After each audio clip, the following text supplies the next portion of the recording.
You having to remember everything, and you can bring multiple people in order to be able to enjoy the presentations and find out more about this incredible opportunity. So I'm going to play a video right now, and I'll be back shortly, guys. But something went wrong at the start. It's literally like the computer shit itself as soon as I went live. It's quite crazy. So first of all, I'm going to check that my sound is going all right. In the ever-evolving world of trading, success requires a strategic approach. Boomerang AI, driven by cutting-edge AI, is the architect of your trading triumph. What if you could redefine precision in your trades? Boomerang AI does just that. It's not about making guesses, it's about making strategic decisions backed by real-time insights. With advanced features driven by artificial intelligence, it interprets market trends in real time. Boomerang AI's advanced algorithms identify and capitalize on market opportunities, giving you a unique advantage in maximizing your financial returns. Let's optimize together. Collateral-free flash loans, allowing you to move through market currents without the traditional anchors. Let's optimize. Swift access to capital means your journey is not hindered by conventional constraints. Ready to optimize your trading strategy? Let's redefine precision in your trades with Boomerang AI. It's coming overnight. There's also some interesting stuff.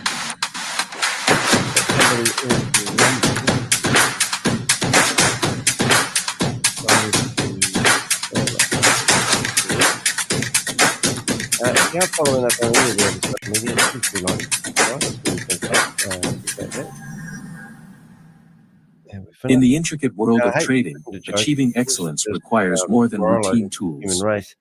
Enter Boomerang AI, an embodiment of sophistication, insight, and strategic precision. Navigate with financial fluidity.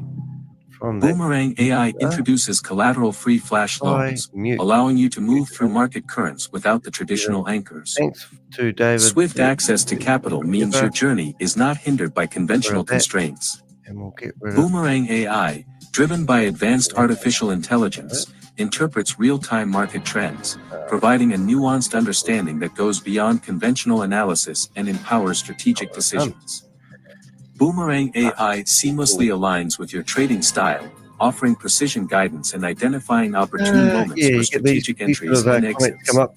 Boomerang AI's advanced algorithms skillfully identify and capitalize on arbitrage opportunities across markets, giving you a distinctive advantage in optimizing returns. Redefine your trading experience with Boomerang AI, a guide to intelligent decisions and a companion in navigating financial currents. But I have heard of people doing it. He's back. Hold on 1 second. There we go. Right. Amazing. So I hope you all enjoyed that video.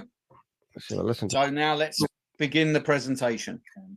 Oh God, let's see. Oh, there we go. I think I'm just listening to my sound to see what I'm like. So now let's begin the presentation.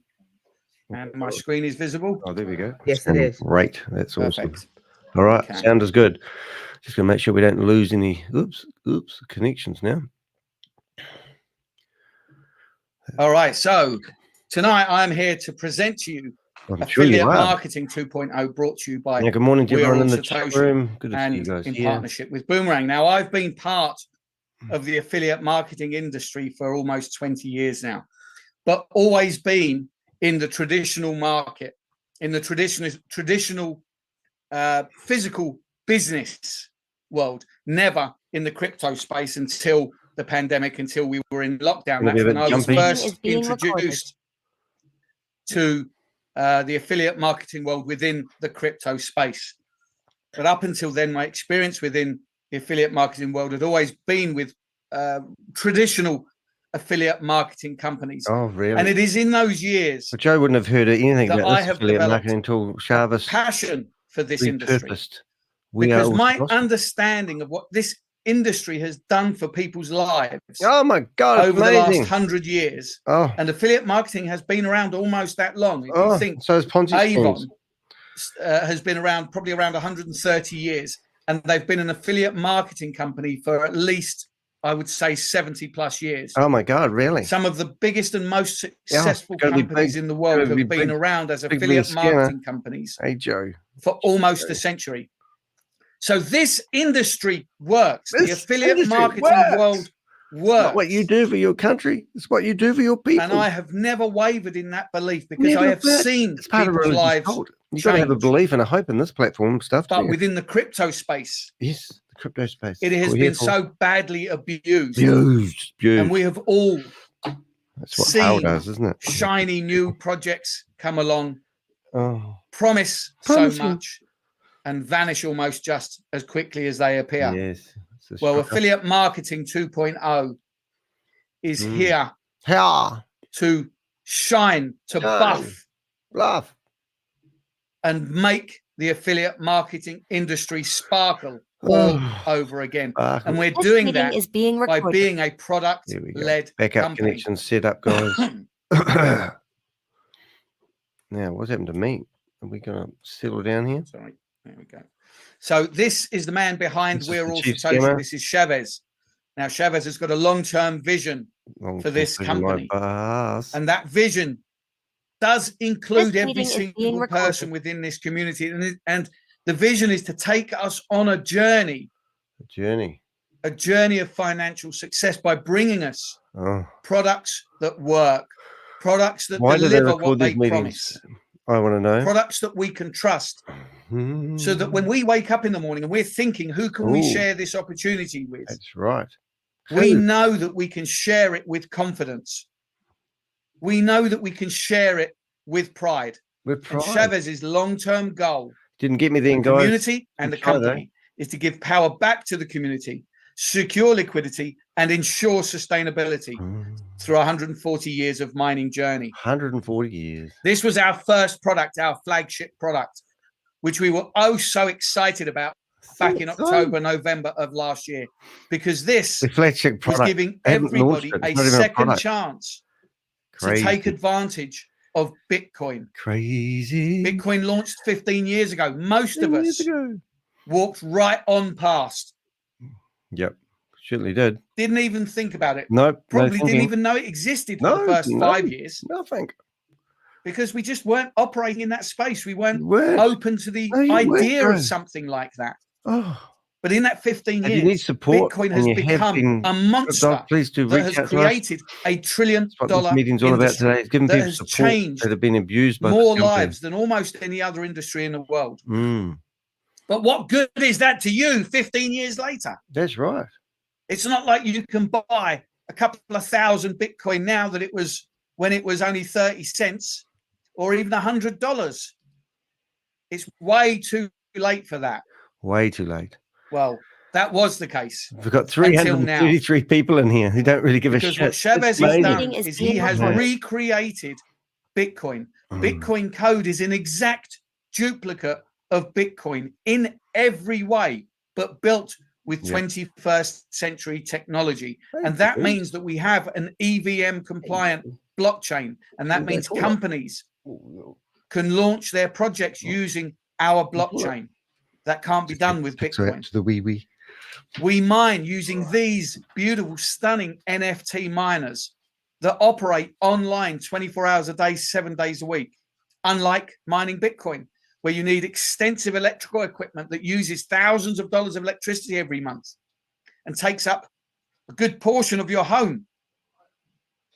But we can mine it online 24 hours a day using these NFT miners. Bitcoin Code is giving everybody a second chance to be part of Bitcoin. But it is Boomerang that is the second in our products. Boomerang that is causing the stir that everybody is waiting with huge anticipation to see in operation. We've had an extremely successful beta phase testing. Huge anticipation. Beta testing phase. Go to the toilet. Where we all got to see the power of this truly innovative product. And Boomerang is bringing together these three elements: arbitrage trading, artificial intelligence, and zero collateral flash loans. Now, artificial intelligence, we've all heard of. Every industry in the world now is using artificial intelligence in some way. But the other two, I'd never heard of the other two personally. So let's learn about those together. Arbitrage involves exploiting price differences of the same asset in different markets or on different platforms. For example, if an asset is priced lower on one exchange and higher on another, traders can buy the asset on the cheaper platform and sell it on the more expensive one, profiting from the price differential. Arbitrage opportunities are often fleeting and require quick execution to capitalize on the price gaps. Not here. They can take ages. There's really not much more to it than that. It is a case of buying it here at a lower price and selling it there at a higher price. But if only it were that simple. If only. In order to do this efficiently, you need a deep understanding of each of the different platforms that you're going to be using. You've got to have some form of strategy, and all of that takes time to learn and to gain experience. This isn't something that can be learned overnight. Well, but you got to teach now, them, do you? because of Boomerang, because of the incredible innovation that Shavez has brought us, you can now arbitrage at the click of a button. You don't need what any particular experience other than being able to use none of these buttons are working at the moment, my friend. And a mobile phone. You don't need to have a particularly deep understanding of the crypto space. Let's give them a ring, eh? Even the most novice of people can look at the screen, click the button, and make a profit. And that is only one of the innovations that makes this opportunity so exciting. Where's Joe? The DeFi flash loan. Flash loans are a relatively new form of uncollateralized loan. They are available to traders and some decentralized finance protocol-based blockchain networks. This type of loan allows traders to borrow unsecured loans from lenders without a middleman. Well, this is the next huge innovation. As I said, I'd never heard of a flash loan. Joe. Most of you here probably hadn't either. And that's because, as you see here, it has been mostly only available to traders and tech developers. Phone's ringing, Joe. But Boomerang is bringing this facility to that everyday person. Boomerang. And that means get your boomerang on, guys.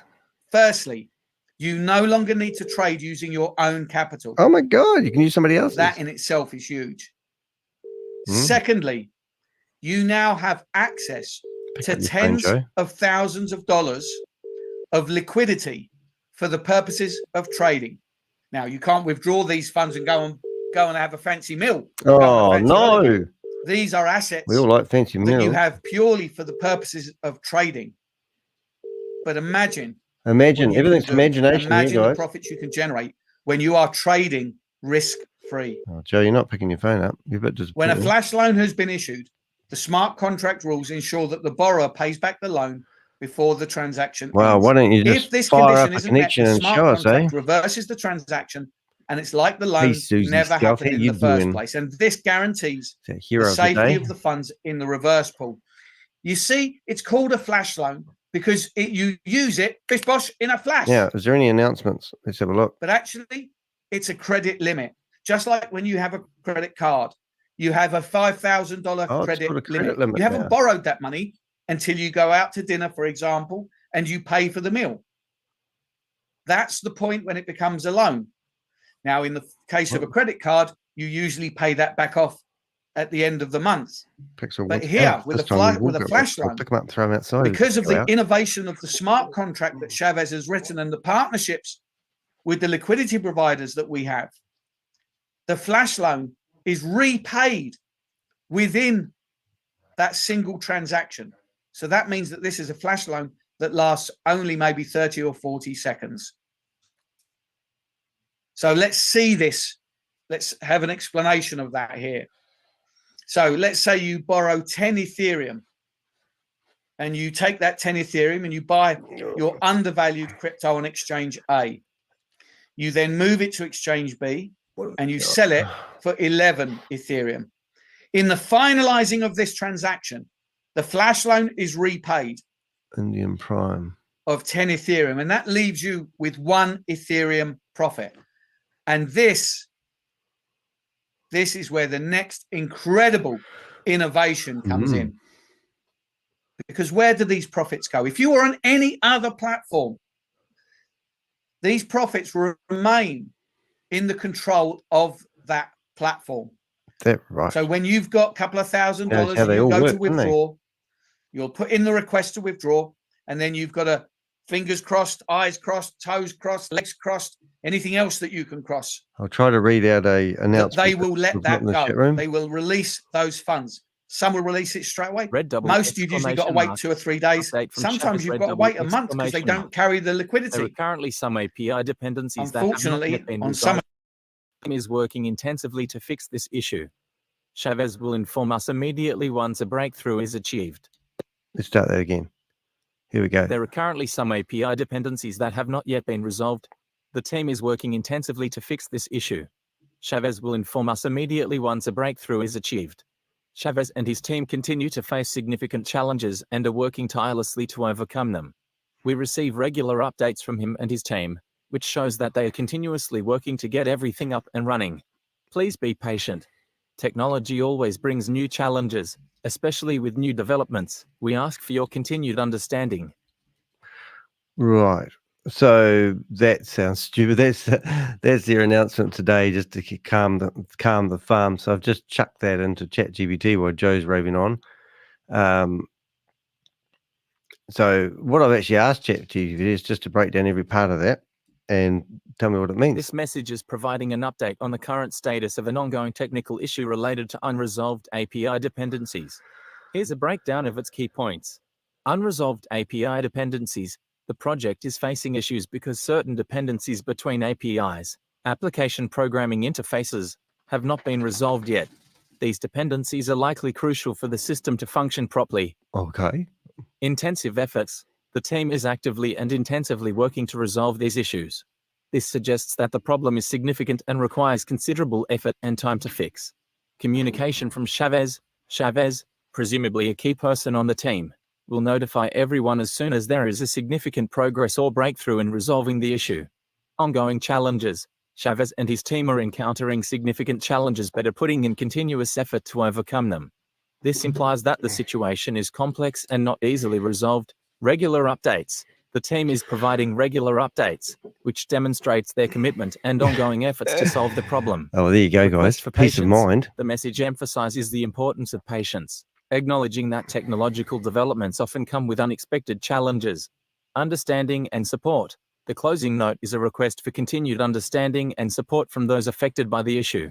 In summary, the message is an assurance that the technical team is diligently working to resolve a complex problem with API dependencies, and it asks for patience and understanding during this process.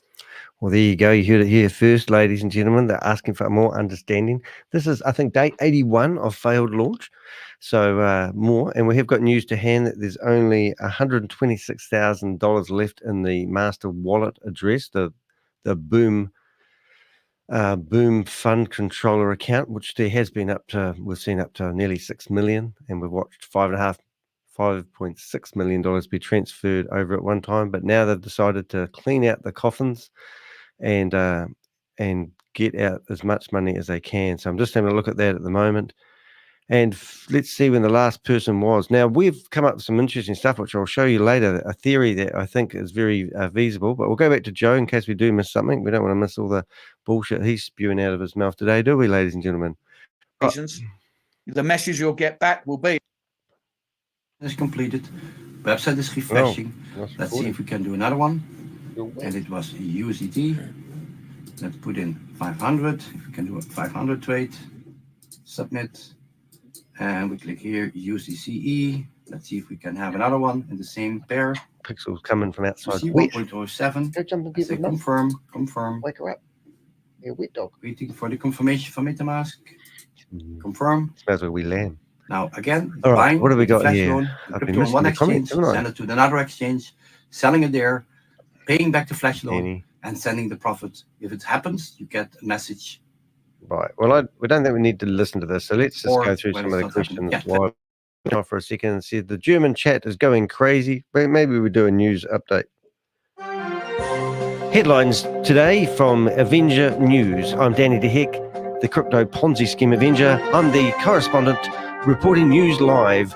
The German chat room is going crazy, attempting to validate. I can't even say the word, but they're looking at the. Okay, I'll try that again. This time, I don't think I'm going to make a newsreader, but I don't know big words, so you've got to find them. There we go. So it is the German chat room's going crazy. German chat is going crazy, attempting to evaluate some other programs. Evaluate. Yeah. Oh, they are. They're looking at other programs. Well, well, that's what Shavez really wanted them to do. So maybe that's happening. And we have there's another a couple of trading ones that I did a video last night, and we've got Jan Gregory promoting another trading platform as well, which we've talked about 2 or 3 days ago. Hi all, this seems to be a recording of Joe. Either that or he's gotten very good at remembering a script. Oh, he's got very good at remembering a script, I think. It's just ridiculous, isn't it? What have we got? Hi all. Now, what am I doing here, kids? I'm way out of line here with these messages. I will try it again. Hi, Danny. German chat's going crazy. I better slow down and get my shit to rest. So we got Rit. It's nice to have you here. Here we go. Let's have a look at your message. Read them out. The host was very agile. Today my username on the Zoom was 80 inactive days. I was banned in 2 minutes. Who knows why face rolling on the floor laughing. Oh, that's brilliant. I love it. My usernames have been famous boomerangers. I looked up some in Australia and I put them on the website. So that's really cool. Sorry to hear he kicked you out. That's very nice. Susie just mentioned before about only 126,000K remaining. That wallet's getting flushed out. Obviously, they're moving money away because the scam is up. 81 days, no launch. It's just crazy, isn't it? Hi, all. It seems to be a recording as Joe is he's forgotten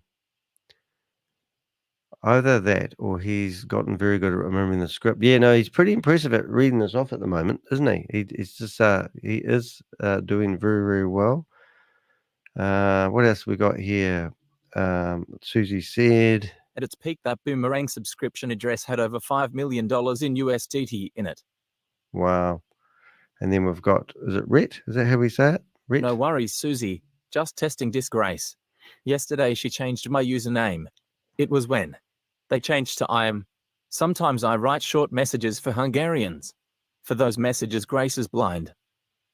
Oh, I see. Quite cool. Had a great strategy at Ret. Yeah, no, it is. And what have we got? We've got a Facebook page. So we'll have a look we'll open that up and we'll have a look at that later. Here is one of the programs seen in the German chat. https://www.facebook.com/official.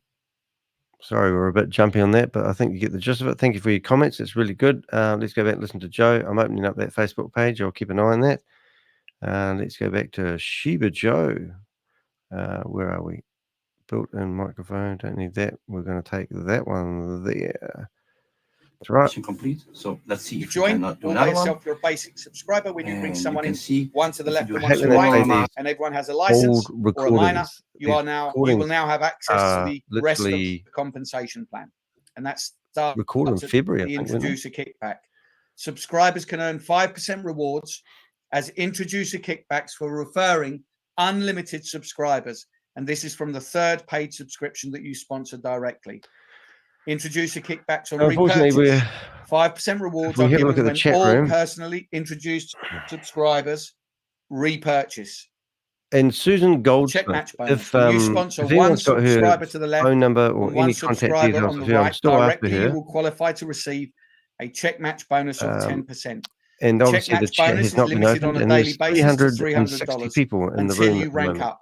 3 of This them are capping me. for the check match bonus increases as the subscribers climb the ranks. Right. So let's see that happening. You join, you buy a $500 license, and you bring in one to the left and because one I've to the said right. opening up the chat room, And then the next day, but this is a job you bring in your opportunity. third person. If they ask for people to put their hands up, hopefully people actually will this time. But you've also generated the 10% check match, which means your total income is $125 for simply sharing an opportunity. Oh, yes. Remember what I said at the beginning, for bringing people to Zoom presentations like this. This is why we're here. Yeah. We are here to spread the load, to make the job of sharing easier they will keep selling this. So especially when you're new and you don't Won't know they? all the information nice to see you, mate. Good straight off the top of your head, you don't need to. You can bring 100 people to this Zoom and we will share the information for you. Oh, aren't you lucky? They've got a whole good by theory simply doing on that, sharing the opportunity, what's happening, sharing and we'll go something through that you're later excited on. about, you get rewarded for that. Each time you subscribe to either a BTCC miner or a Boomerang license, this investment gets 3x, and this is called potential earnings. The potential earning amount for all income and bonuses is 3x your subscription amount. Repurchases are available for all miners and Boomerang licenses. So when you buy a COD 20 miner, the $50 one, through the affiliate model, your potential income is $150. On the 500, it's $1,500, and on the 5,000, it's $15,000. When you buy a $500 license, your potential income through the affiliate model is $1,500. Lots of greeting from the Avengers this morning, 9,000 or 15,000, saying hello to each other. 30,000. So, and it's called potential income. Potential income, because we don't know what your plans and goals are.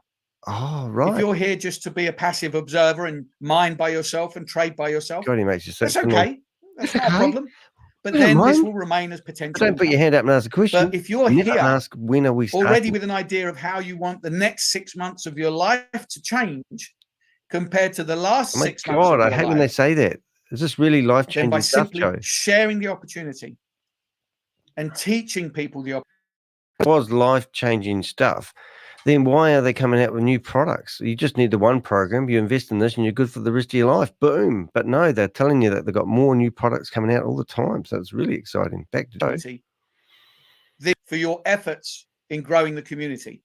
So as your business volume grows, so if we look at the rung number 1, which is Sheba rank, when you hit $100,000 of business on your left and right side, your income cap is increased to $360 a day. Is it really? And you will receive $1,000 of Sheba tokens. And as you progress through each of these ranks, as your business volume increases, your daily income cap increases, and you receive tokens of that particular rank, all the way up to Bitcoin rank. Bitcoin rank is obviously the king. Once you've done $20 million worth of business on your left and right side, your daily income cap is $1,500. I'm going to go hunting for a few. And you will receive $1 million worth of Bitcoin. This is the same ranking system, but in chart form. Feel free to take a photograph, print it out, and use this. Print it on the toilet wall. Make a dartboard out of it. Theirs. We also have the structure pool income. He's breaking up because breaking up. Attain the mega pool by accomplishing a business volume of $1 million of Boomerang licenses. Okay. Left and right side, and you'll be eligible to receive a monthly share of 4% of the total company revenue. To attain gigapool by accomplishing a business volume of $5 million of Boomerang licenses, or by having a minimum of 2 members who have achieved the mega node pool rank on your left and right side, you will be eligible to receive a monthly share of 7% of the total company revenue. To attain TerraPool by accomplishing a business volume of $10 million of Boomerang licenses, or by having at least 1 giga member on your left and right side, you'll be eligible to receive a monthly share of 10% of the total company revenue. You will Yeah. also be granted a free node subscription. I don't have time to explain to you what a node subscription is, but I promise you it is a very exciting offering. And if you speak to the person who brought you here tonight, they'll explain to you exactly why that is. Now we come to the terms and conditions. A flash loan will be granted exclusively to whitelisted wallets and will have a free $50 miner included. On MVP, users who obtained a Boomerang license will be able to utilize their flash loan. All new purchased Boomerang licenses will have unlimited flash loan until 3x the license purchase price has been achieved. Introducer kickbacks and checkmax bonuses are credited to the account on a daily basis. Subscribers have the opportunity to receive Ascension Club rewards from multiple clubs. For example, I'm just messaging a couple of people. if a subscriber has achieved a few Cardano rank names. in the club, then they will receive club bonus from Cardano, Doge, Tron, and Shiba as well. Ascension Club rewards will be credited once a month. All affiliate earnings are subject to a 2% admin fee. No withdrawal fees. Minimum deposit and withdrawal is 10 USDT. Pool income will be calculated based on the total company revenue for the period starting from the first day to the 30th day of each month. The maximum earning amount for all income and bonuses is restricted to 3 times the subscription amount. The Bitcoin Ascension Club has no 3x capping. And that is the end of the presentation. I certainly hope you enjoyed that. So I'm now going to jump straight across to do a quick demonstration actually on the Boomerang platform. I'm not sure how live it is just yet, but let's find out. Oh, this would be fun. Let's have a look at this. What the hell's that? Oh, wrong window, Joe. Oh, that was good. Might be able to get a screenshot out of that one. Excuse me 1 second. Let's go to speaker view. Just shared all your chatting that is going on with the iMessage here, is it? What are we going on about there, Susie? I didn't quite get that one, but that's all right. Okay, there we go. All right, so you can see the layout. Nice, new, rather colourful and Neo Live. let's say sexy, shall we? That pop up on the screen. So so here you can see it's not really that much different to the beta version. If you look here, we have borrow. You can see here my profit ceiling amount here, and you can also see that over here on the right. So these are your user details, the total profit you've generated, the trades that you've done, and your profit ceiling, and here what you have left. And then over here, these are the details of the arbitrage. Look across the top, you can see that there's been $95 million worth of volume, total profits over $1 million, total transaction over 46,000, or over 62,000, and total users 86,000. So let's have a look to see what we can find. Let's go with USDT. Let's do a trade of, oh no, I've got to pick the pair first. Let's go with USDM. Let's go. We haven't got a market opportunities tab just yet, so I'm just picking. There, though, Joe. Now we enter type in OPP at the end, and you got it. And all the images are broken. Good luck with that. Let's see if we generate a profit. They're still integrating APIs at the moment, so it's still slow. I'm sure you've seen by the updates, they've made some huge progress in the last couple of days.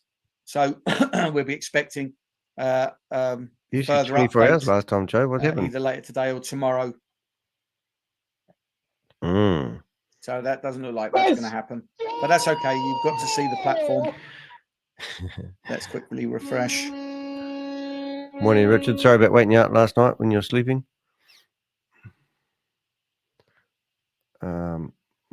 I'm going through the names. Now we've got the AI bot. Obviously, the intention is to be able to trade using the bot, because the bot means it will be fully automated.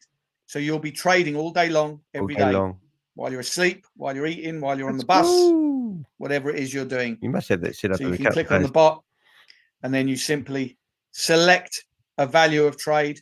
You'll select a token. You'll select the network that you're trading on. You'll click confirm, and that's it. The bot will carry on going, and all you'll need to do is log in every now and then to top We'll up get him to your listen to his own gas recordings fee, over and over again for the rest token, of his whatever life. that might be on Polygon. That's That's friggin' brilliant. Matic. So that's pretty much everything. Now I'm going to pass back to Grace, but before I do, you know, the Disney world and the movie world, especially in the Disney world, they like to end every movie with a fairy tale ending.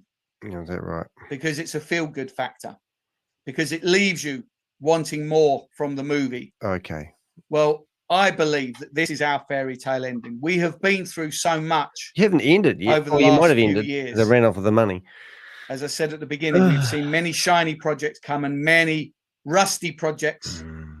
Well, seen them end up as rusty projects and vanishing into the ether.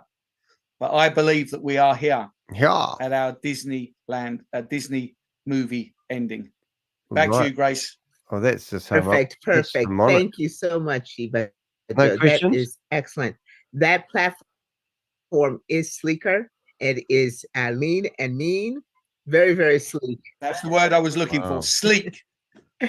Thank you for a wonderful presentation and a demonstration of what is to come. Can you take some questions? So, Joe? ladies and gentlemen, that concludes our event for today.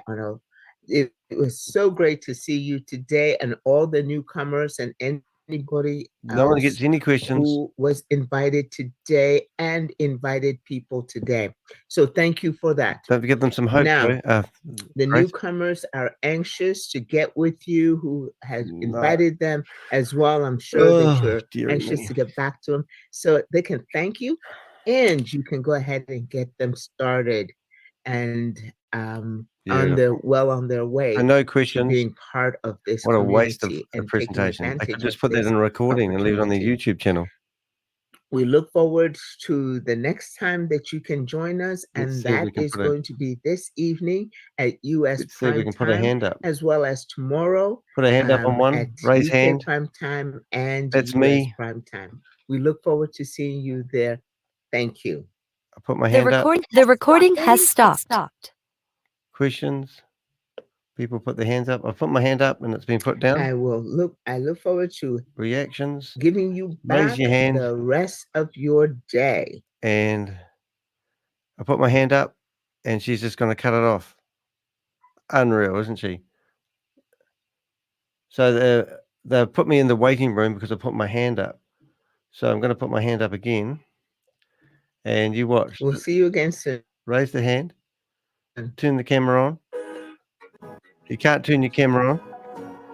There you go. If you try and put your hand up, you get put in the waiting room. And if you put your hand up twice, like I'm about to, they put you in the waiting room. So, and you can see that. It was very good seeing you today. No one's got the hand up, and now I've been removed from the meeting. Success, Israel. If you're watching this and you're a member of Boomerang, thank you for joining us. You know what's just happened there? I put my hand up, and they put me in the waiting room, and then I put my hand up again on another connection, and then they've removed me from the meeting.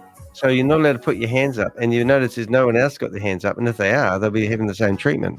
And right now, there's 204 people in there, so 180 people have actually left, probably in dismay to think, you know, what's going on, which is just absolutely vomit treatment, the way to treat your thing. So a couple of theories here, which we discussed with a few of the Avengers the other day, and I've got a Danny theory, which I will discuss in a minute, but there's no point in here, so let's just get out of this meeting.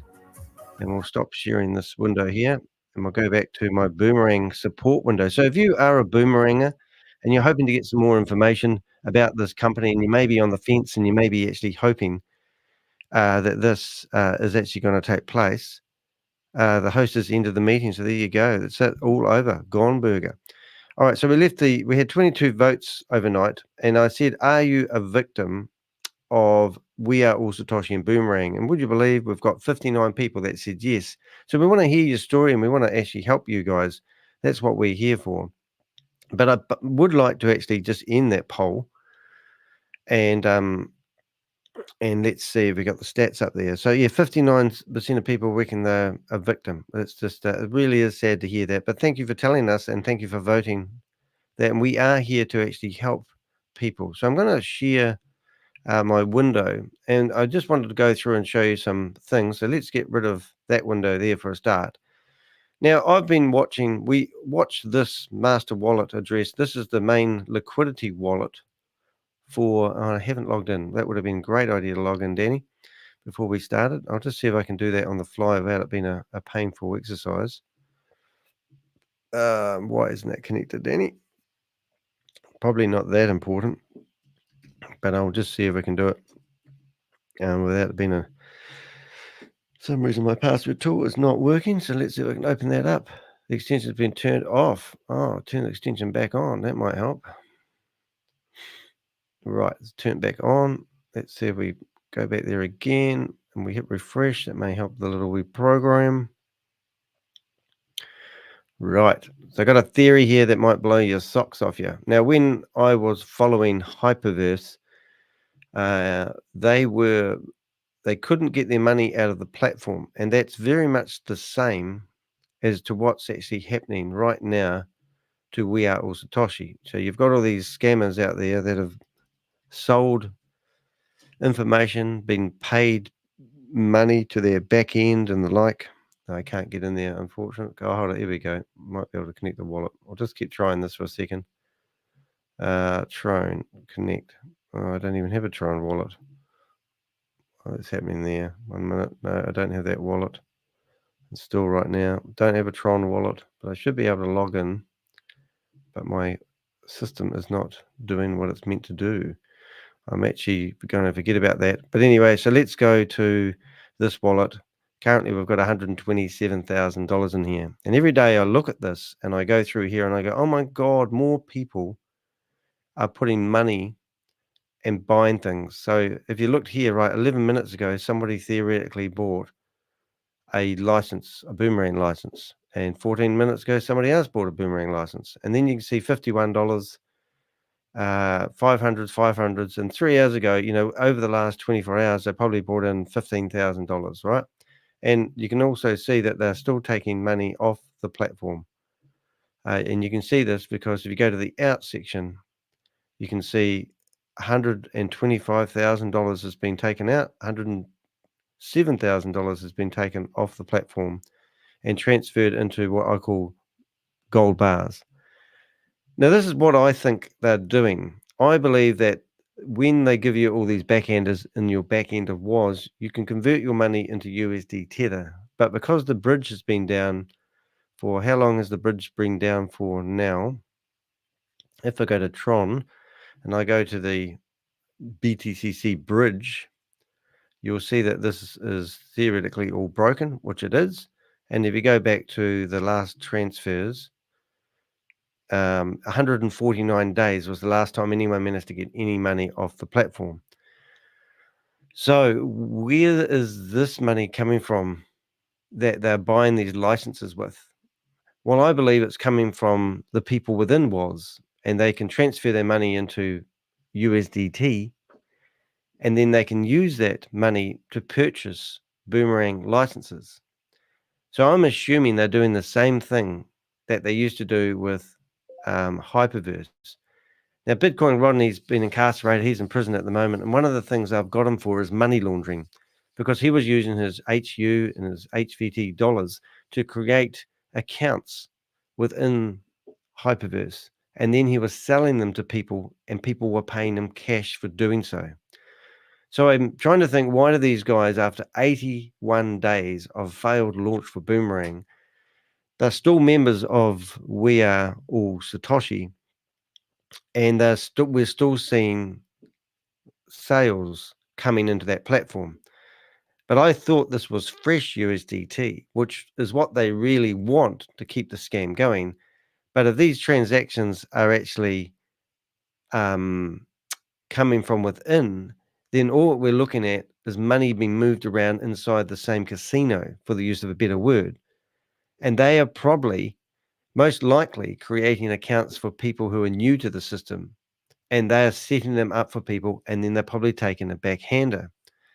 When Hyperfund was in its heyday, people were being gifted Hyperverse accounts, and they were told that when the account reached the threshold of the amount of money it that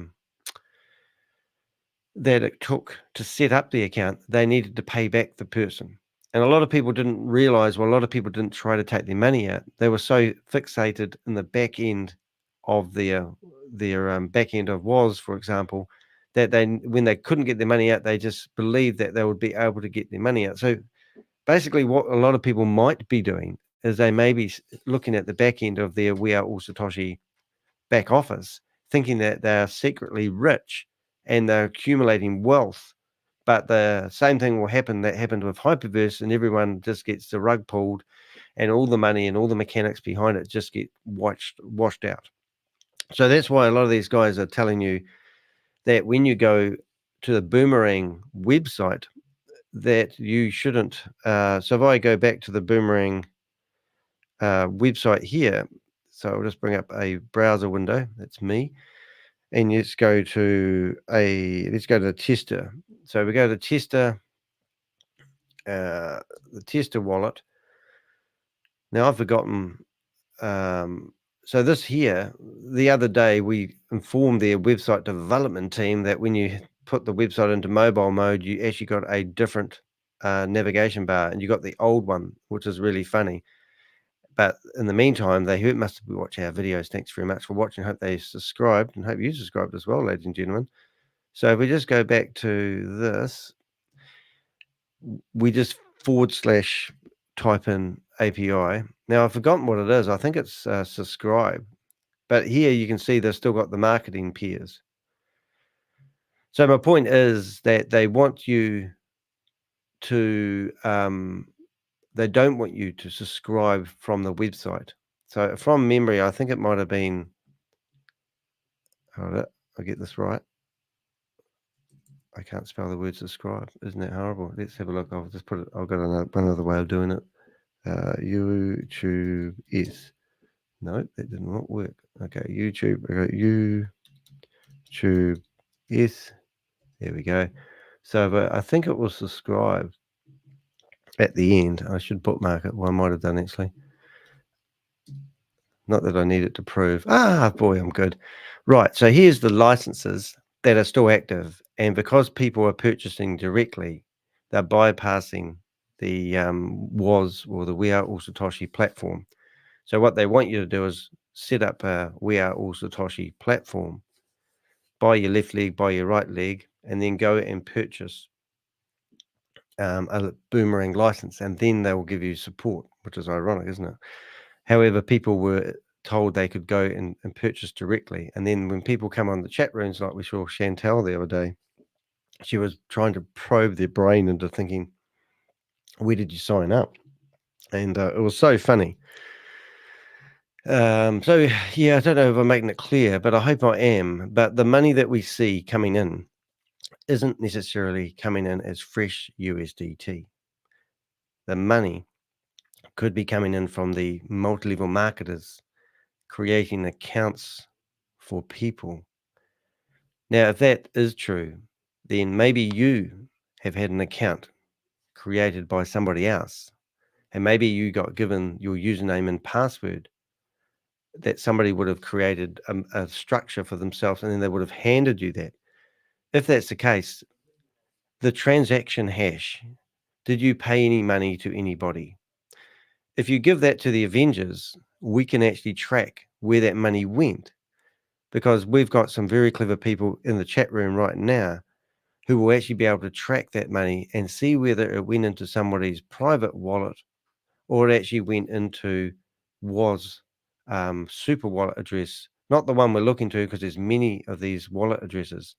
And that's exactly what we did with Hyperverse. We managed to track that people like Keith Williams, rest in peace, Keith, still talking about you. He died on the 12th of April. He got stage 4 cancer, and I thought it was an exit strategy. It still might be, but it's a bloody good exit strategy because he was buried on the 8th of May. Good exit strategy there, Keith. But karma does catch up with people. But what he was doing, and so was Bitcoin Rodney, and so was Bitcoin Beauty, they were literally taking money from people and creating these accounts and then you could get the hash cash or wherever you sent that money to and give it to the Avengers, and we can track to see if your money actually did go to the right place.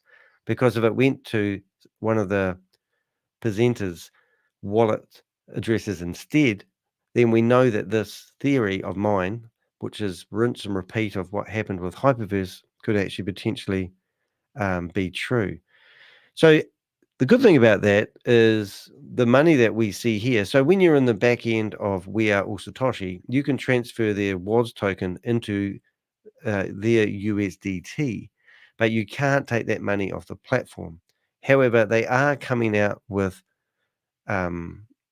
new products, and those new products will be able to be purchased by using your back office money. So it's literally like playing a game of Monopoly, and you've got Parkhouse, and you might have the railway stations, and you're in the game. But you can use those to buy things when they introduce new pieces to the jigsaw puzzle, so to speak. I don't know, that explains it very well. So in my perspective, I think I'm not so concerned when I see people putting money in.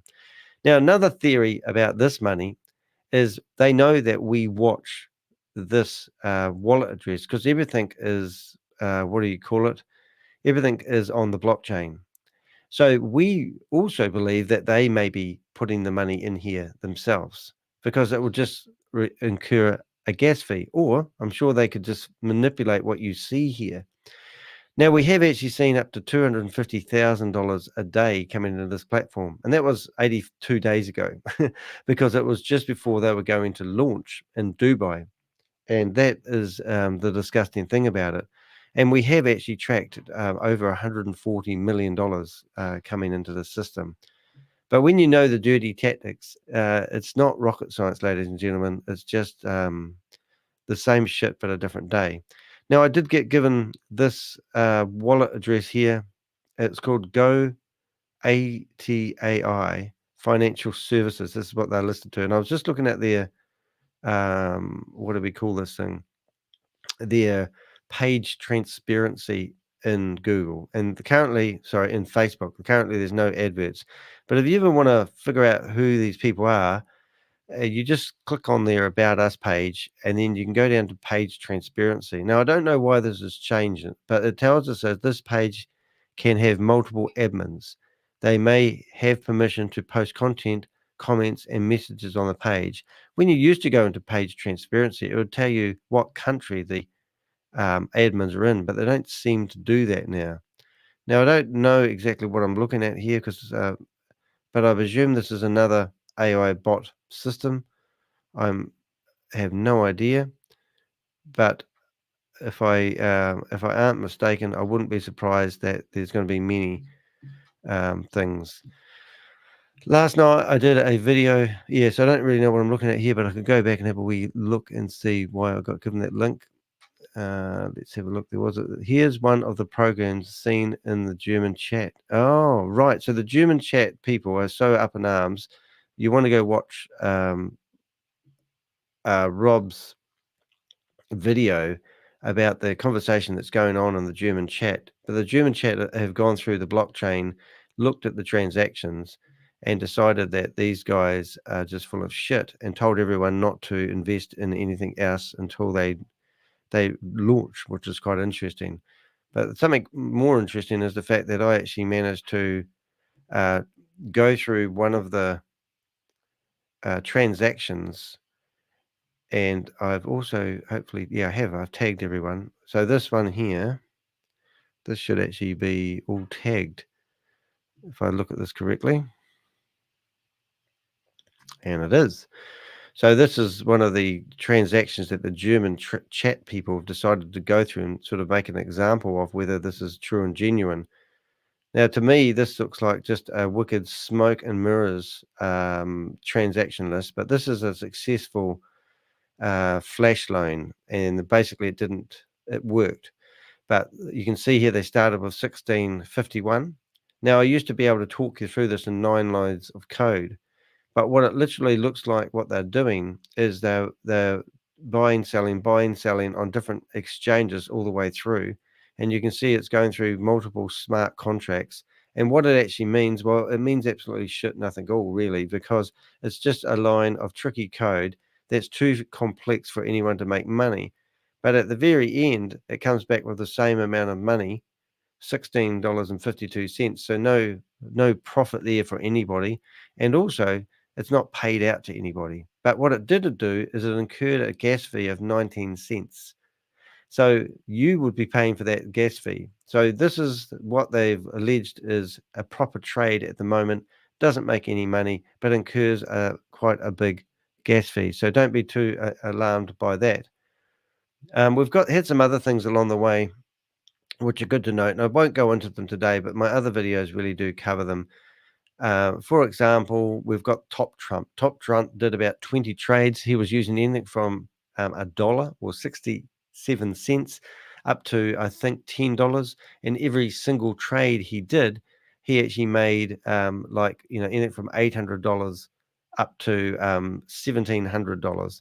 So here's a typical trade that he did. I'll just show you one of them for a bit of proof. You might go, now, the question is, this person used 0.000 post wrap, is it wrap matic BTC? I don't know, whatever it is, some exchange, and it's $6.80 whatever cents. And at the end of it, they got a whopping $1,500 return.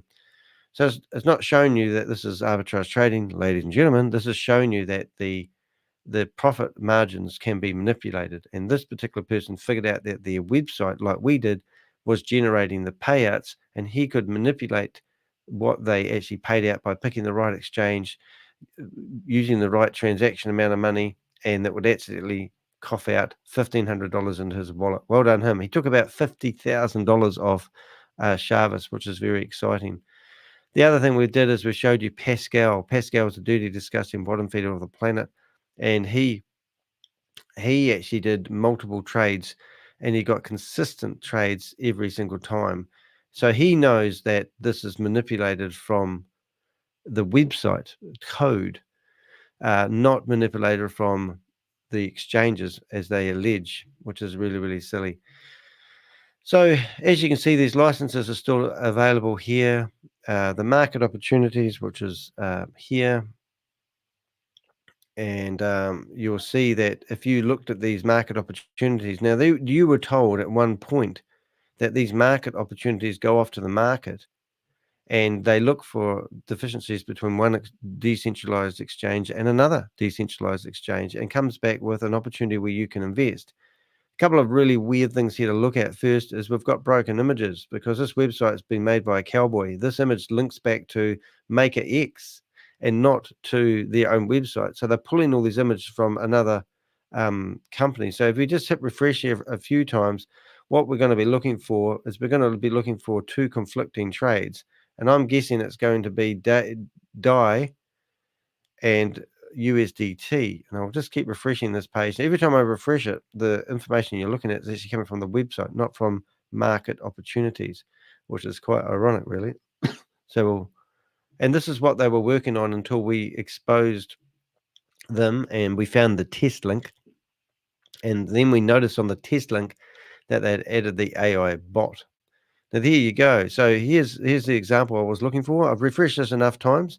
So if you come here, you've got USDT going that way, that way for DAI, and they're paying 0.5889. But if you come down to the next one that we'll find here, and now it's going that way, and it's DAI in USDT, and it's 0.8369. And you notice it just refreshed. But don't worry, ladies and gentlemen, it didn't go and get new market results. It just shuffled the same information, which is absolutely ridiculous. All right, so we've got some messages here from Susie. Let's read what we've got. Read it, computer. Don't be scared. Here we go. Now, I'll just get rid of some of these browsers that are causing problems. Hello. Oh, yeah, that's right. Right, why aren't we reading? A document that everyone should review. Not going to read it. Oh, hold up. I see why. I see why. I see why. I see why. Let's do that again. A document that everyone should review. Do not be fooled by the title of the article. There is a lot of good info in here that relates to scams. Don't gloss over it. I think that might be a subliminal message to me, actually. So Susie's just given us a link. Chain analysis. Now, this is a hot website. I have never been here before, would you believe? Isn't that naughty? And so let's not gloss over it. But 2024 crypto crime trends. Now, let's have a good look at this. Let's do what Susie suggested. I mean, if you are looking at investing in these platforms, then you need to listen to this sort of stuff. 2024 crypto crime trends. Illicit activity down as scamming and stolen funds fall, but ransomware and darknet markets see growth. Yeah, there you go. Crypto crimes trend. Active down to scamming and stolen funds fail. Right. So let's have a look. Chain analysis. Let's have a look at some of the. I'll get this read to us because I'm not going to read it. I'll make it ask myself. 2023 was a year of recovery for cryptocurrency, as the industry rebounded from the scandals, blow-ups, and price declines of 2022. With crypto assets rebounding and market activity growing over the course of 2023, many believe that crypto winter is ending, and a new growth phase may soon be upon us. But what did all of that mean for crypto crime? Let's look at the high-level trends. And this is so true. I mean, I love the saying, you can see who's been swimming naked when the tide goes out. And that's exactly what happened. Just when Hyperverse fell over, basically crypto was crashing, and the first thing they did is blame crypto for their platform crashing, and which was quite eye-watering, really. All right, so a total cryptocurrency value received by illicit addresses between 2018 and 2023. Oh my goodness, look at that. It's a big market, isn't it? Nearly 39.6 billion. And that's when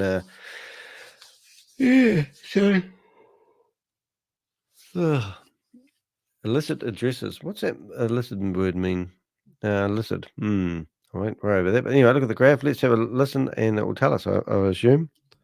2023 saw a significant drop in value received by illicit cryptocurrency addresses to a total of $24.2 billion. Wow. As always, we have to caveat by saying that these figures are lower bound estimates based on inflows to the illicit addresses we've identified today. 1 year from now, these totals will almost certainly be higher, as we identify more illicit addresses and incorporate their historic activity into our estimates. For instance, when we published our crypto crime report last year, we estimated $20.6 billion worth of illicit transaction volume for 2022. 1 year later, our updated estimate for 2022 is $39.6 billion. Much of that growth came from the identification of previously unknown, highly active addresses hosted by sanctioned services, as well as a addition of transaction volume associated with services in sanctioned jurisdictions to our illicit totals. So this is what I thought it meant. It said illicit, meaning they don't know what address they come from. Wow, that's amazing. That's right, folks. Billions with a B.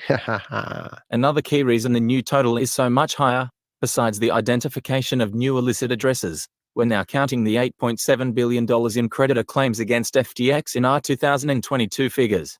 In last year's report, we said that we would hold off on including transaction volumes associated with FTX and other firms that collapsed that year under allegedly fraudulent circumstances in our illicit totals until legal processes played out. Since then, a jury has convicted FTX's former CEO of fraud. They certainly have.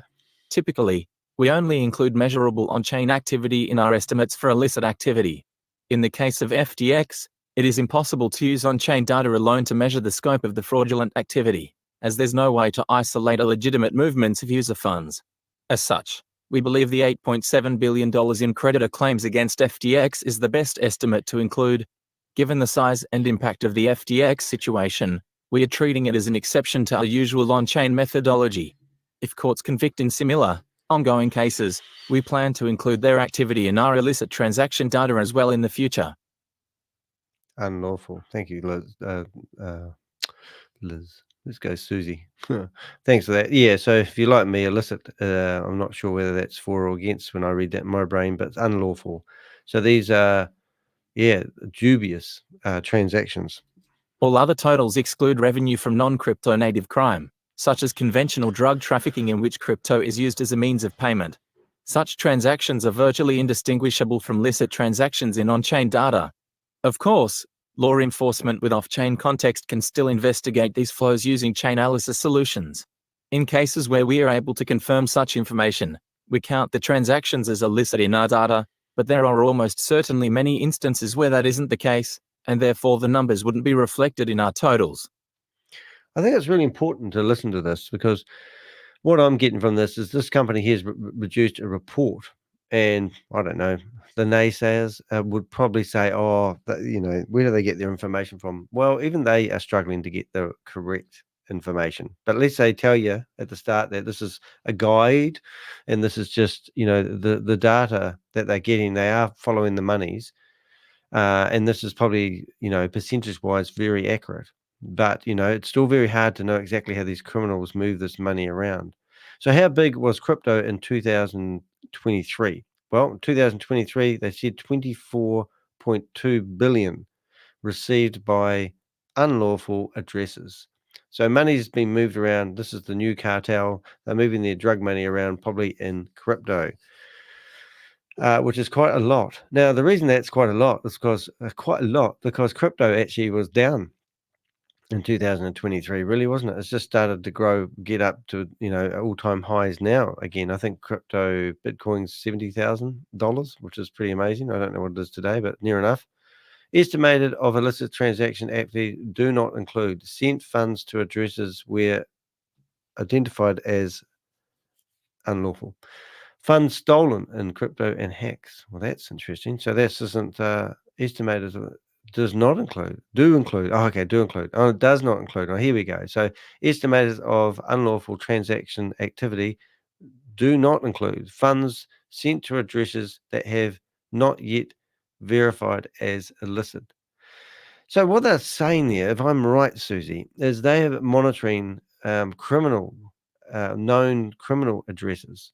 And that is how much money has been taken off. So let's say they found out that Boomerang was a bunch of criminals, then they would include that in this data. But if they were running legitimate, crypto opportunities, they would ignore this in the results. Why? Because we don't know that they are illicit yet. So this is like investigations, shady business practices, and then these are the ones that they're producing the stats on. But we update our numbers on a rolling basis as we make more in defamations. I can't even read that. Defamations. Identifications, I think. Funds, I could get this wrong. So from funds derived from non-crypto native crime, except from cases brought to our attention by our customers. Why?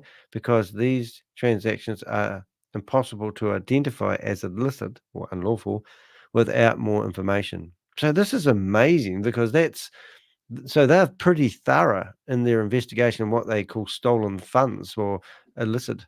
Isn't that incredible? Funds associated with crypto platforms accused of fraud, absent convictions in court. Why? Because only a judge and jury can make that determination.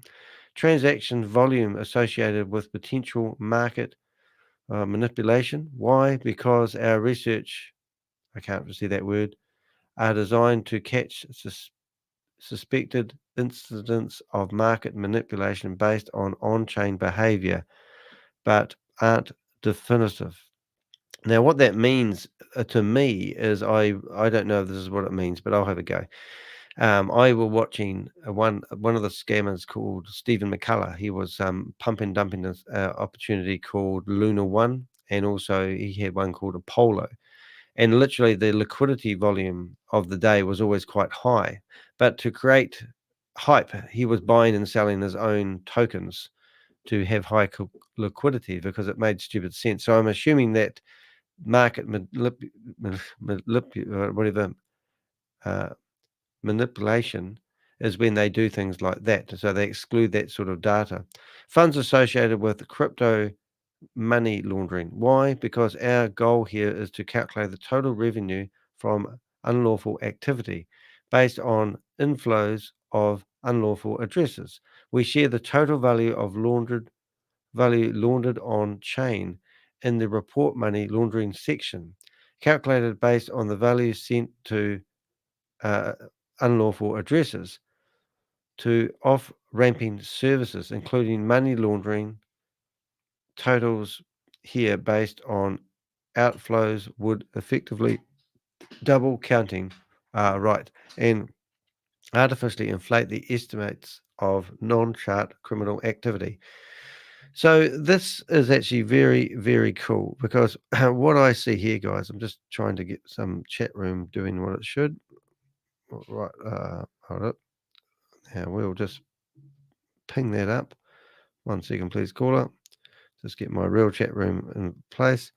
So I'll just read that last comment that you put out there, Susie. They can't necessarily see everything. That is what the third X is all about. Yeah, and I think that's really good, because a lot of this data can be inflated by, money in, money out. So if you put $100 in, take $100 out, then that figure could be $200. But that's why they've made it very clear that they have not included this information in their data. So here we go. Let's carry on reading. In addition to the reduction in absolute value of illicit activity, our estimate for the share of all crypto transaction volume associated with illicit activity also fell to 0.34% from 0.42% in 2022. 1. Right, the share of crypto transactions. So does that mean they're cleaning it up a little bit? Yeah, so that fifth section there, Susie said, make sure pay attention to the fifth X, funds associated with crypto money laundering. And that's what I believe a lot of this is crypto laundering. Now, I did reach out to the Men in Black, and I told them that I knew of $6 million that were coming into a legitimate company, and we're the sources of it. And they went back and said, thanks for the information. And it's just breathtaking that nothing seems to have come. And I can write to that person right now and ask them how they're getting on. And they're probably still trying to, actually, I'd love to actually write to that person, but I'll do that later. All right, so here we go. So we're looking at that. Don't quite know what that graph means, but unlawful share of all crypto transactions volumes between 2018 and 2016. We're also seeing a lift in the types of access involved in cryptocurrency-based crime. Let's unlawful transaction volume by asset. That's going up. It's going up in the bad way. And then we'll read these paragraphs because it'll be better than me. Through 2021, Bitcoin reigned supreme as the cryptocurrency of choice among cyber criminals, likely due to its high liquidity. But that's changed over the last 2 years, with stablecoins now accounting for the majority of all illicit transaction volume. Wow. This change also comes alongside recent growth in stablecoins' share of all crypto activity overall, including legitimate activity. However, stablecoin dominance isn't the case for all forms of cryptocurrency-based crime. So stable coins is USDT and those sort of ones. So what are they saying? Recent growth in stable coins. So crime has risen. Illicit transaction volumes have gone up within stable coins. So the heart of crypto is stable coins. And are they saying that these stuff is going up within the heart stuff, like the serious coins? The stable coins are where all these unlawful transactions are now happening. Is that what they're saying? And that's gone up. So illicit transactions volume by crime category by asset type. So I don't get this asset stuff. Now, you're probably wondering why I'm such a jubal when it comes to explaining this stuff. But the reason is I do suffer with dyslexia. And it's not really a gift. Sometimes it's a gift. The way I think is different. But if I read this 10 times, it would take me 10 times before I actually comprehend this. So even though I'm trying to read it, doesn't mean I'm comprehending what it's saying. That's what dyslexia is. However, that's why people like Susie look at the stable coins, she says. So I'm looking at the stable coins, and that's the blue. And the fact that this graph goes down is alarming. Now, I don't know why. Does that mean it's not that graph? So let's have a look. Ether, BTC, Bitcoin, that is, I presume, altcoins. Look at the scams column and look at stable coin colors. Right. The scam column is here. Oh, I see. So the percentage of all the scams that are happening seem to be just about 3/4 done using stable coins and not altcoins. Now, altcoins, I presume, is shit coins. Is that correct? I'm just guessing on that one. I would better carry on. I think it will be explained here. Let's do this, eh? Some forms of illicit cryptocurrency activity, such as darknet market sales and ransomware extortion, still take place predominantly in Bitcoin. 2. Others, like scamming and transactions associated with sanctioned entities, have shifted to stablecoins. Those also happen to be the biggest forms of crypto crime by transaction volume, thereby driving the larger trend. Sanctioned entities, as well as those operating in sanctioned jurisdictions or involved with terrorism financing, also have a greater incentive to use stablecoins, as they may face more challenges accessing the US dollar through traditional means, but still want to benefit from the stability it provides. However, stablecoin issuers can freeze funds when they become aware of their illicit use, as Tether recently did with addresses linked to terrorism and warfare in Israel and Ukraine. How cool is that? So that is pretty exciting. So if they, it is worth reporting. If you've been, you really do want to report to organizations if you have been scammed. Now, remember my survey I did this morning, and I asked people if they're a victim. Sorry, are you a victim of We Are All Satoshi and Boomerang? And 59% of people out of the 22 votes, which isn't a hell of a lot, but enough, said yes. So if you reported it to these organizations and you were using stable coins, that means that these accounts that have been used would be frozen, and so would the funds within. Is that what I'm reading? Now, don't worry about this, Susie. I'm having a go at reading this, so I could practice this 10 times and then do a perfect polished, presentation about it. But that's what the comment section is for. If you've got any questions or you don't understand it, and you may be a bit like me trying to read this for the first time and get head to tail out of it, put a comment in the comment box, and Susie will come along later and answer the question, won't you, Susie? Altcoins, anything other than BTC and stable coins. Right, the leftover. So they are really kind of like the shit coins. I could use Ruby coin as an example in there, couldn't I? But Ruby coin wouldn't have been probably flagged as a unlawful transaction. So I don't know, just guessing there. Well, let's look at these 3 examples. Let's see what we've got here. We'll look at 3 key trends that define crypto crime in 2023 and will be important to watch moving forward. Right, stolen funds. So here we go. This might be right up our alley. Scamming and stolen funds down. Big crypto scamming and hacking revenue both fell significantly in 2023, with total illicit revenue for each down 29.2% and 54.3% respectively. Now, remember I put a tag on how much money I believe that Hyperverse stole from the community. Now, Sam Lee's been formally charged for his connection to a $1.9 billion Ponzi scheme called Hyperverse. I actually personally believe it's $4 billion. Now, if you can think about this, 24, that's a big chunk of money contribute to their stats here, isn't it? It's just that one Ponzi scheme. So it shows you what I'm trying to say is Hyperverse was massive. And now we've got things coming out of the woodwork like We Are All Satoshi, who are still, getting money out of mum and dad investors. And these stats are probably made up with a lot of that. As we discuss later in our scam section, many crypto scammers have now adopted romance scam tactics, targeting individuals and building relationships with them in order to pitch them on fraudulent investing opportunities, rather than advertising them far and wide, which often makes them more difficult to uncover. Although the FBI has published data showing that reports of crypto investment scams in the US has been increasing year over year through 2022, our on-chain metrics suggest scamming revenues globally have been trending down since 2021. We believe this aligns with the long-standing trend that scamming is most successful when markets are up, exuberance is high, and people feel like they are missing out on an opportunity to get rich quickly. Of course, the impact of romance scams on individual victims is devastating and should not be understated. And while increased reporting, at least in the US, is a good sign, we still believe insights into romance scams in particular suffer from underreporting. We hypothesize that the true damage of scamming is greater than what reporting to the FBI and our on-chain metrics show. But overall, scamming is down, given broader market dynamics.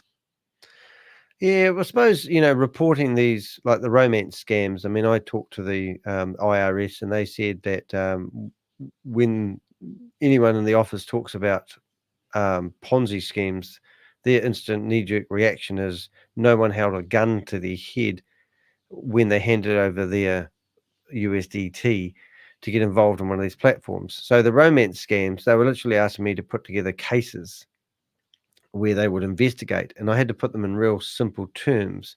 And one day they said to me, if you've got a real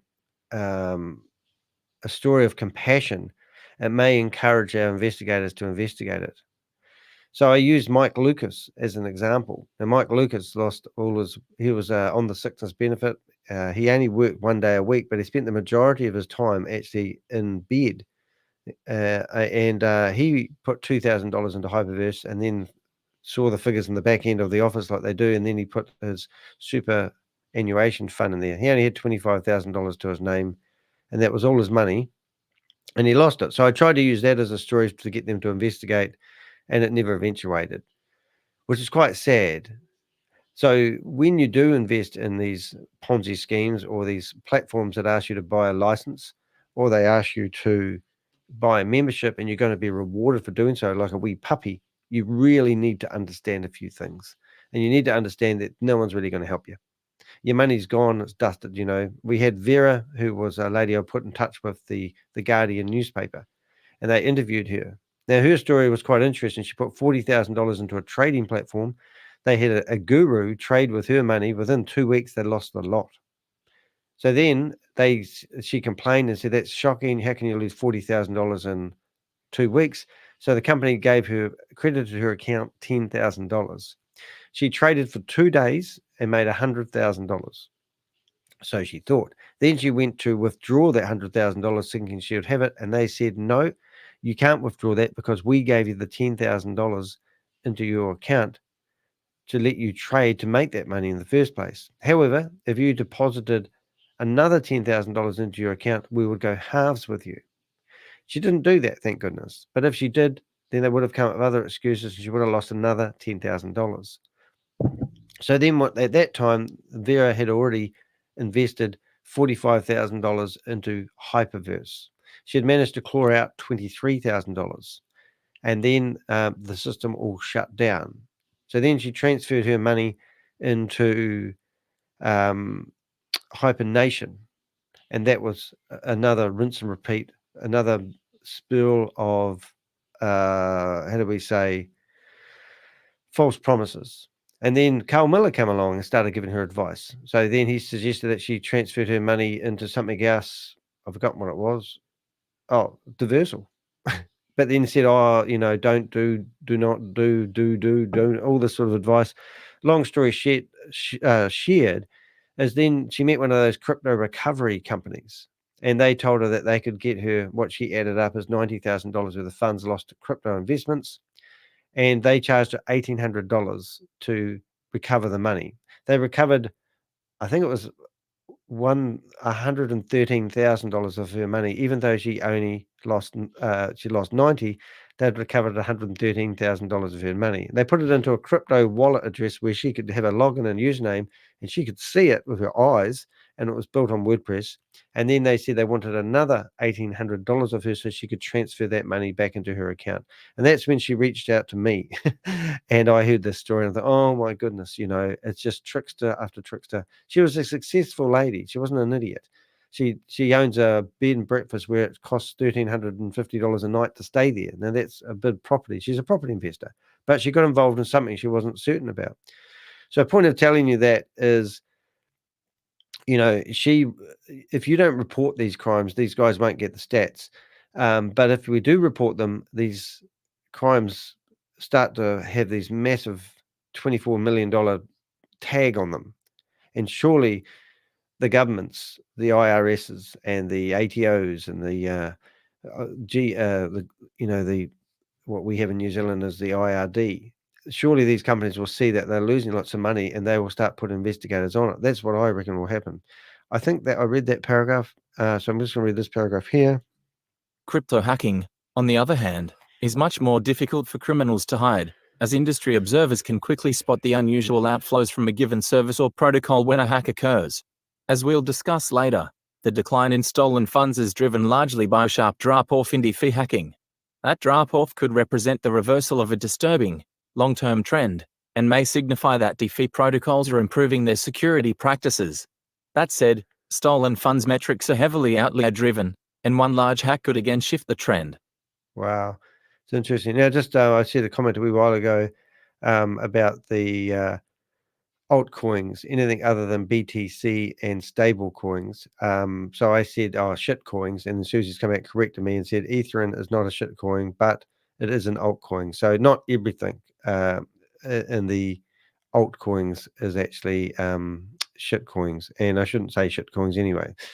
All right, let's have a look. Ransomware and darknet market activity are on the rise. Well, there you go. Ransomware and darknet market activity on the rise. Ransomware and darknet markets, on the other hand, are two of the most prominent forms of crypto crime that saw revenues rise in 2023, in contrast with overall trends. Growth of ransomware revenue is disappointing following the sharp declines we covered last year, and suggests that perhaps ransomware attackers have adjusted to organization cybersecurity improvements, a trend we first reported earlier this year. Similarly, this year's growth in darknet market revenue also comes after a 2022 decline in revenue. That decline was driven largely by the shutdown of Hydra, which was once the world's most dominant market by far, capturing over 90% of all darknet market revenue at its peak. While no single market has yet emerged to take its place, the sector as a whole is rebounding, with total revenue climbing back towards its 2021 highs. Yeah. Now, interesting enough, I went out for dinner last night with a guy who's responsible for looking after one of the big newspapers' security on their platform. So I've just sent him the link to this because he's talking about how they did a phishing test on their own company to test how clever people were at spotting a scam. And he said at a scale like this is horrific. The medium number of people that were the norm, and he said, but their company was about here, and he said, which was quite alarming. But the ransomware is very real. Can imagine a major newspaper having someone hack into their system and then hold them for ransomware would be. But if that crime's going up, then he said it will take them a year to put some security that they need to on their system. But, is that going to be quick enough, or is that going to protect them? Or, it just shows how vulnerable a lot of companies could be. Transactions with sanctioned entities drive the vast majority of illicit activity. Perhaps the most obvious trend that emerges when looking at illicit transaction volume is the prominence of sanctions-related transactions. Sanctioned entities and jurisdictions together accounted for a combined $14.9 billion worth of transactions in 2023, which represents 61.5% of all illicit transaction volume we measured on the year. Most of this total is driven by cryptocurrency services that were sanctioned by the U.S. Department of the Treasury's Office of Foreign Assets Control, OFAC, or are located in sanctioned jurisdictions, and can continue to operate because they are in jurisdictions where U.S. sanctions are not enforced. Yeah. Okay, I'll talk about this topic first. First, ransomware, yeah, it's big, but if you don't click on links and you use URL scanners and stuff, you could avoid half of this stuff. Don't go blindly clicking links, people. Like, what's a scanner? URL scan or virus total. You could actually scan a web page before you go to it. It'll say, "Hey, it's infected." Oh, right. Don't go here. Like, it'll scan against like 40 common antivirus softwares, and it'll say, "Hey, 39 of them say this thing is infected." Then what do you think it has? You wouldn't click past a MetaMask warning then? No. Come on. That's just having problems. Okay. And two, hey, Jane Gregory, or his buddy dumbass Marcos, why are you editing your YouTube comments? Your comments were at 30 comments in the morning, and now it's all the way down to 9. Are you afraid of what people are writing on your comments there, Jane? Is that right? I'll just highlight this paragraph, but I'm going to flip and have a look at that because I did a video last night, guys. I didn't do much research in it, I must admit, but there was these guys, Jane Gregory. So I had to steal the punchline because I just could not believe this video. Wait, hold on. And 3 Mr. Brandon Envy promoting the same crap. You apparently don't know what MLM in the app means. So yeah, Lynette, you might want to talk to him about that, because as I said on our first interview, MLM in any app will not be allowed to get you on the App Store. They will pull your app if they find you are doing that. Hence why Smart Steps never made it on the Apple Store. Yeah, this is. I just when I saw this. Now this is my video last night. Please do go have a watch of it. But what they MLM. Okay, and I'll talk about these video people. See, what also Mr. Jane Gregory you don't understand is, yes, there are some people in the space who have no picture. They're anonymous, but they have a proven track record. There's a difference. These people are anonymous, but you could point to say, hey, they did this project, this project, this project, this project, this project. So they have credibility in this space. So this is the page on their pitch deck, and and behind MLM is pointed out that the two people left and on the left top are real, and all the rest of the other people are fake images. And so they've come through and said, "Oh, these people want to." I'm not against the fake images. It's like you have an image, like, because there's some like Crypto G, say there's some projects that have, but you know who the developer is. You could, because they're in other development. It's usually the same developers or a same group of developers. They usually travel in packs almost. Like I heard. Why? Yeah, that's right. But why put their photos on there alleging that this is them if it's not them? Because that just shows. It's deceptive practice is what it is. It's like, because they don't want to get flack for, hey, you say it's this guy and it's not. It's like, you'd be better in my opinion, you'd be better putting up a silhouette and be like, like if you're afraid, if the guy's picture shy or whatever you want to call it. Yep. And like, that's right. He doesn't want to be photographed for privacy reasons. I can respect that. You can literally put a picture of. I used to do it when I used to own a business networking company. Some people didn't want their photo on there, so I used to just use a grayed out picture of a silhouette of a male or a female, and just put and that's what you need to do. You don't have to steal or create AI images. This is Marcus Caleb's website, and it was such a crack up because I'm looking at the subscribers, and he's got 43,000 subscribers, but he's only got 10 videos.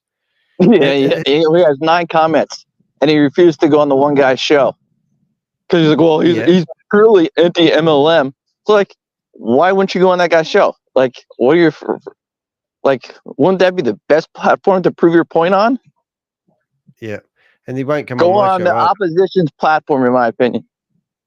So if you look at the date of this, hold it there, mate. If you look at the what do you call it? The life, I can't even see it now. But if you look at, I'll just make that normal.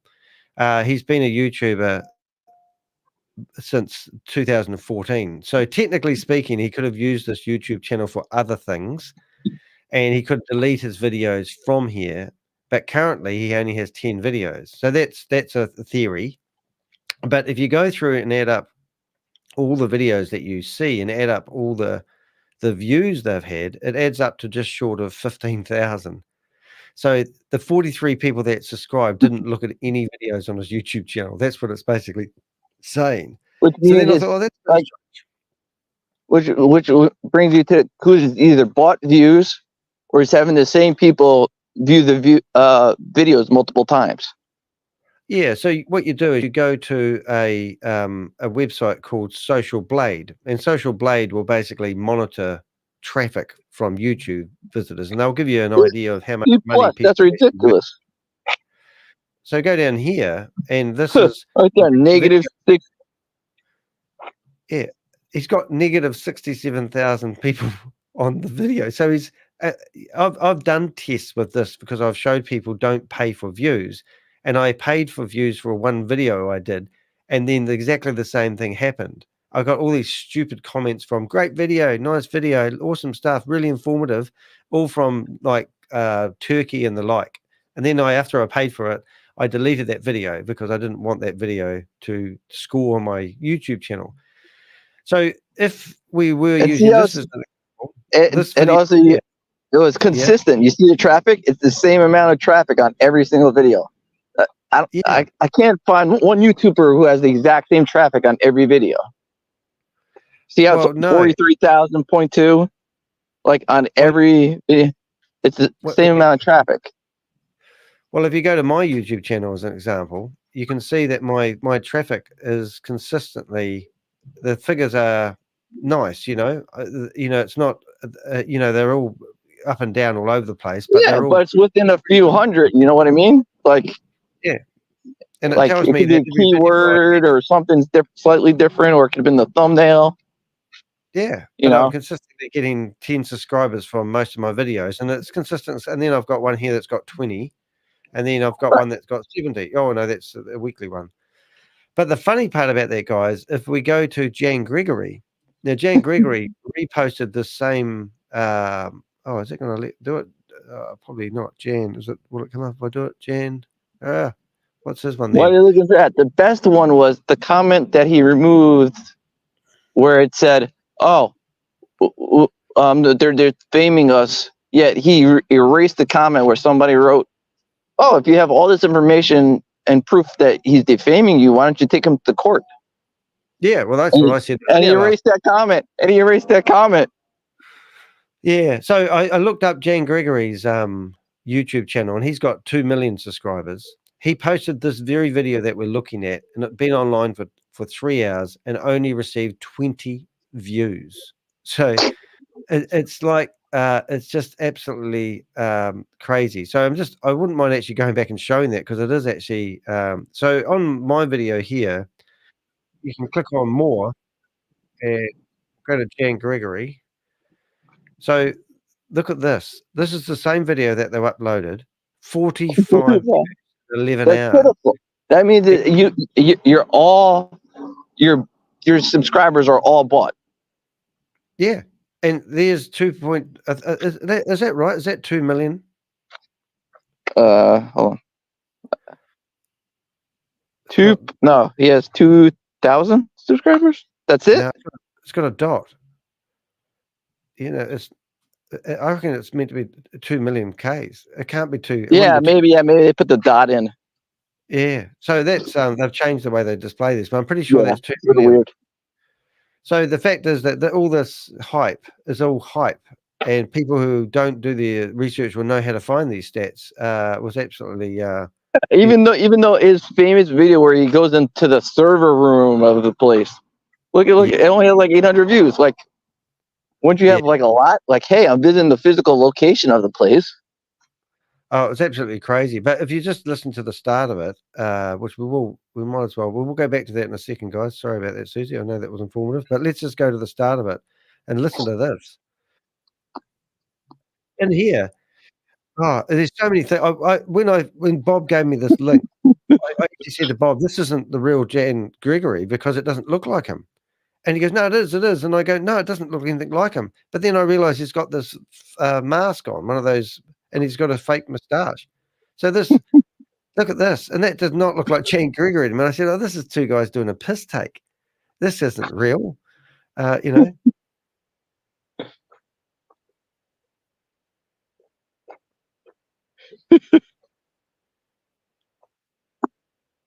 Now, see when his hand, that's how I figured it out, because I looked at this and I thought these eyebrows aren't real, but his hand went underneath it. Can anyone hear that? You probably can't hear that, can you? Because I'm not sharing that. I'll just share that properly. No, and Rich is calling. Yeah, I'll get him in a sec. The boss is calling. The boss is calling. Oh no, he's stopped now. Open. I was just going to WhatsApp. Join. The volume's up. That's Richard. Thanks for hearing me on the meeting for ICLA around the 39th minute. That's absolutely crazy. Now, behind MLM came. Yeah, no, we can, mate. But I had the wrong one. You what? I had the wrong Bluetooth going. Well, mate, these are the problems that you just need to work out in your private bathroom. I'm sorry. Can I let YouTube know something real quick, please? Okay, YouTube. Which is YouTube announced. You have to understand that they even removed this slide because people are such a big. say I'm going first. I'm going first. You go first, man. All y'all trying to chat it up, private messaging, Susie Stealth, y'all got to go through me. So what we're going to do today is... That goes for you, Tug Man. That goes for you, Flacker. Are you her agent? Oh, I don't know. I reckon it sounds like it. Is this Richard? Is this an AI Richard? It sounds like it. A new sound effect. Yeah, we need a new sound effect. What have we got? Susie's keyboard. Yeah, we do. Yeah, so Richard, you there? Is that you? Yep. Oh, I see. So we're just having a word there. So yeah, we're a pretty tight unit actually. We might look like we are actually really tight. I think I'm proud of that. We've got a very tight team of Avengers, and the information we share in our private Avenger stuff is private, and you've got to be dressed to go into the room, which is quite nice. But yeah, so if anyone wants to message us anything, you can do it via WhatsApp, and I'll just chuck that in there. But what I did want to do is I want to know if anyone goes to Caleb, whatever his name is, let's just call him Jan's sidekick. Can you see those messages I've written? Because at the moment, all my messages that I posted in here have gone. Yeah, but in saying that, some of them are here. So I think I want to know whether people can actually see. Sorry, wrong one. I'm out as a scammer. Like CMB Bull was there. Another like, hey, if you have all this proof, why don't you take Oz to court? Yeah. And he's like, like people are calling me out. Well, I mean, that's exactly right. I mean, that's what I said. If Oz is doing anything right, take him to court. Don't let because then G99 people, they take everyone to court. I got told by my ISP that they had spent $40,000 taking them to court to get a blog removed off my webpage, and they had no choice but to remove it. And I said, tell them next time to pay me the $20,000. I'll be happy to remove a blog. Guys, if anyone, if you want your information removed, I can be bribed. But I've never received any money to date. And he also removed because he was trying to put GS9. Oh, behind MLM got a GS9 in trouble. It's like, no, geniuses. It was the states. You cheated somebody in the state, and enough people got together, complained to their attorney general, and then the attorney general. Let's go ahead and get behind their assault behind MLM. Yeah, that's true, right. Let's get Oz's real address. Let's go shoot for the moon, right? I've already emailed Oz, which is brilliant. Hey, Crypto G's in the house. But they're great. I mean, this is the behind MLM website is fantastic. I mean, let's just say even if 50% of the information that they put on their website is correct, true, and factual, is enough to wave a big freaking red flag around the world. Yeah. I mean, and they make these claims like this guy isn't real. And then they get to the part where they don't have real photos, and they just justify all their idiot stupid stuff. This whole video is ridiculous. Like how you say that these scammers, they feel like they're justified because they got their money out early. Got it, Susie. That they're legally allowed to go on to the next one. But we're still waiting for the regulations on that kind of stuff, Flacker. Flacker get to the show. I missed that. Because it's all bullcrap, dude. The reality is that cryptocurrency, I like that one. There we go. It sounds like Cookie Monster. Claude is booting up. That's a good one. What is that? Crypto G's AI? No, this is Susie sent it to me. I wasn't going to play it, and then I read the message, a new sound effect for you, so that's good. So hey, Bob, it's all bullcrap because they just got out there and they just want to show this persona like they're still in this thing good, but they don't have one product. They're not talking about one product. They have to say, keep it quiet because it's only for us. It's only for us that schmooze together and sleep together. If you sleep with Shavez, you can crypto coin together. Like what the heck is wrong with people? Pull your head out of your rear end. Anybody want WAS tokens? All right, guys. What I thought was interesting, going back to these guys here, they said that it's not their fault. they said, how do they know that a platform is going to fall over if they promote it? Easy. They can't be. And it was the breathtaking words. He said he was an actor. So I was in the showbiz at that point. Yeah, because you're a freaking piece of trash. I gave them quite a hard time on this, but Harvest is not even on Behind MLM. It's not on Behind MLM. So what we're going to do is, this is a really good, solid company. But then we had discussed and it says, you watch, when we start making YouTube videos, Behind MLM is going to make an article about us. And sure enough, they did. They were just waiting for us to make some YouTube videos. Yeah. They were just waiting. They were just sitting behind the scenes waiting. That's because it's a scam. I bet Oz has clowns and figurine dolls, little fairies that spit out tails and coins if you put your tooth under your pillow, and what else, like a carnival ride. What else does Oz probably have? Like, the guy's not even talking about anybody. Like, who is behind MLM? That's so retarded sounding. I hope it's an AI.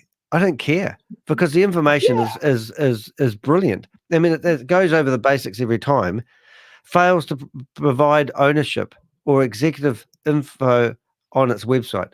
I mean, he has that just about that line on the start of every one of his articles. And that is a simple thing, guys. If you go to any website that's claimed to do something, where is the ownership? Who owns it? And now they hide behind DAOs. So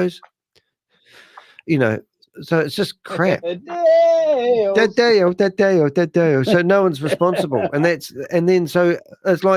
So the funny thing about Jan Gregory here, he was promoting one called CM Cash Market Bull. And CMB. In this very video, he talks about how he was hired for that company and he was used and abused, but his role was doing all the marketing and being the promotion guy behind it all. And that means that he created the pitch deck that was used. And I already did a video about how they had this fake CEO in the pitch deck. And then a day later, I saw somebody using that new pitch deck, and they removed the fake CEO, because I reversed. We should put that up. We should put that up. No, you should find a photo, and I'll link it and post it on Marcos. Like, how about the fake CEO you guys use? Well, they do it all the time. Comment it. And it just goes on and on and on. So it's just, so here he is. He's got a history of using and promoting Ponzi schemes with fake people. And even if Oz has not got it right this time, it doesn't matter. And we all endeavor to get our information correct as much as we can, but their reputation precedes them. Their historical, every single scam that these guys have promoted have not proven true and delivered on what they claim. Come on, say that, Danny. Well, that's true, isn't it? So it's just that's another comment he raised. I'm like, so how many of the programs that you promoted that were crypto are still around? That was a comment that was deleted. Yeah. Oh, right. Is that right? So that's funny. Yeah. But look, I mean, look, this is funny. This one here. I mean, I don't want to get too distracted from our brilliant article that we were doing here. But if I go Jan, so these are all the videos I've got of Jan. And I still have the original CMB presentation by you, Jan. It's on my YouTube channel. What about Talgeta? The guy behind it was a Russian, and here he is claiming that he's never had any dealings with any Russians. And then if you go down here far enough, look, where is he? I must have used his name in a whole lot of stuff. Oh, that's got a problem with that one. Oh, come on. Where is it? Cash Market. I should search for CMM. Why you searching? Did Lynette ever get back to us? Oh, no, she keeps giving me long messages about how I just don't understand the business model, but which is quite funny. I've tried to search for it. So you're right back. Yes. Bob says you're never going to make it on the Apple Store. No, AI. Make 5,000 characters. Danny, you don't understand. Yeah, you just don't understand. Oh, I can't find the video now. This is great. I thought I had it all sussed. You got a shout out in the room last night. Did you know that? Oh, yeah? What room? Oh, here it is. Brandon Envy's room. This lady, she's a foundation holder. Oh, there you go. Whose room? ICLA, aka Brandon Envy. Get Fin Mining. Oh, did he? Oh, great. Hey, I didn't realize that guy from. She's like, yeah, Lynette warned me about these guys. They know how to get into the room. There's another guy that's done a video which I put in our Avenger thing from Portugal, is he? He's a YouTuber, and then I didn't realize, but he'd plastered me. I couldn't understand a word he was saying, but I've invited him on our channel. But he's like a me in Portugal, and we posted. We posted. Oh, it's Susie Stealth. Hold on, I'm trying to find it.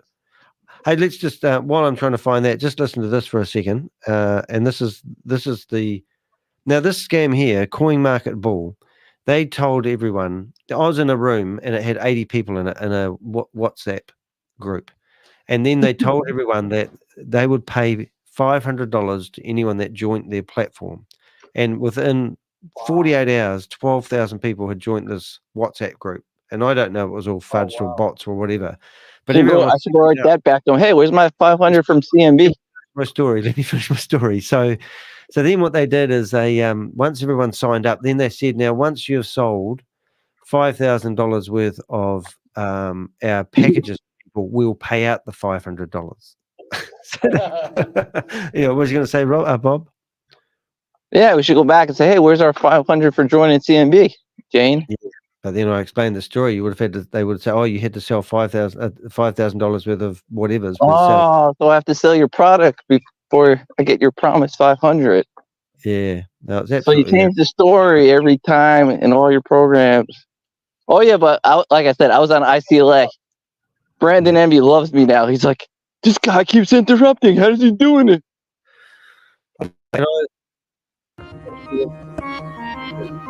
In Jan's room, funny enough. But this guy here, Suzy pointed it out to me last night. Acho que foi a última que a gente postou, né? Então, beleza, pessoal. Vamos lá falar do outro esquema. Do outro esquema criminoso que o Rubinho. He's talking about. Dinheiro para mim não, cara. Look, você jogou o dinheiro lá na. I'm famous. He had me on there for about 10 minutes, but he's talking about a very interesting video. Was that one when Reverend Morris, remember him?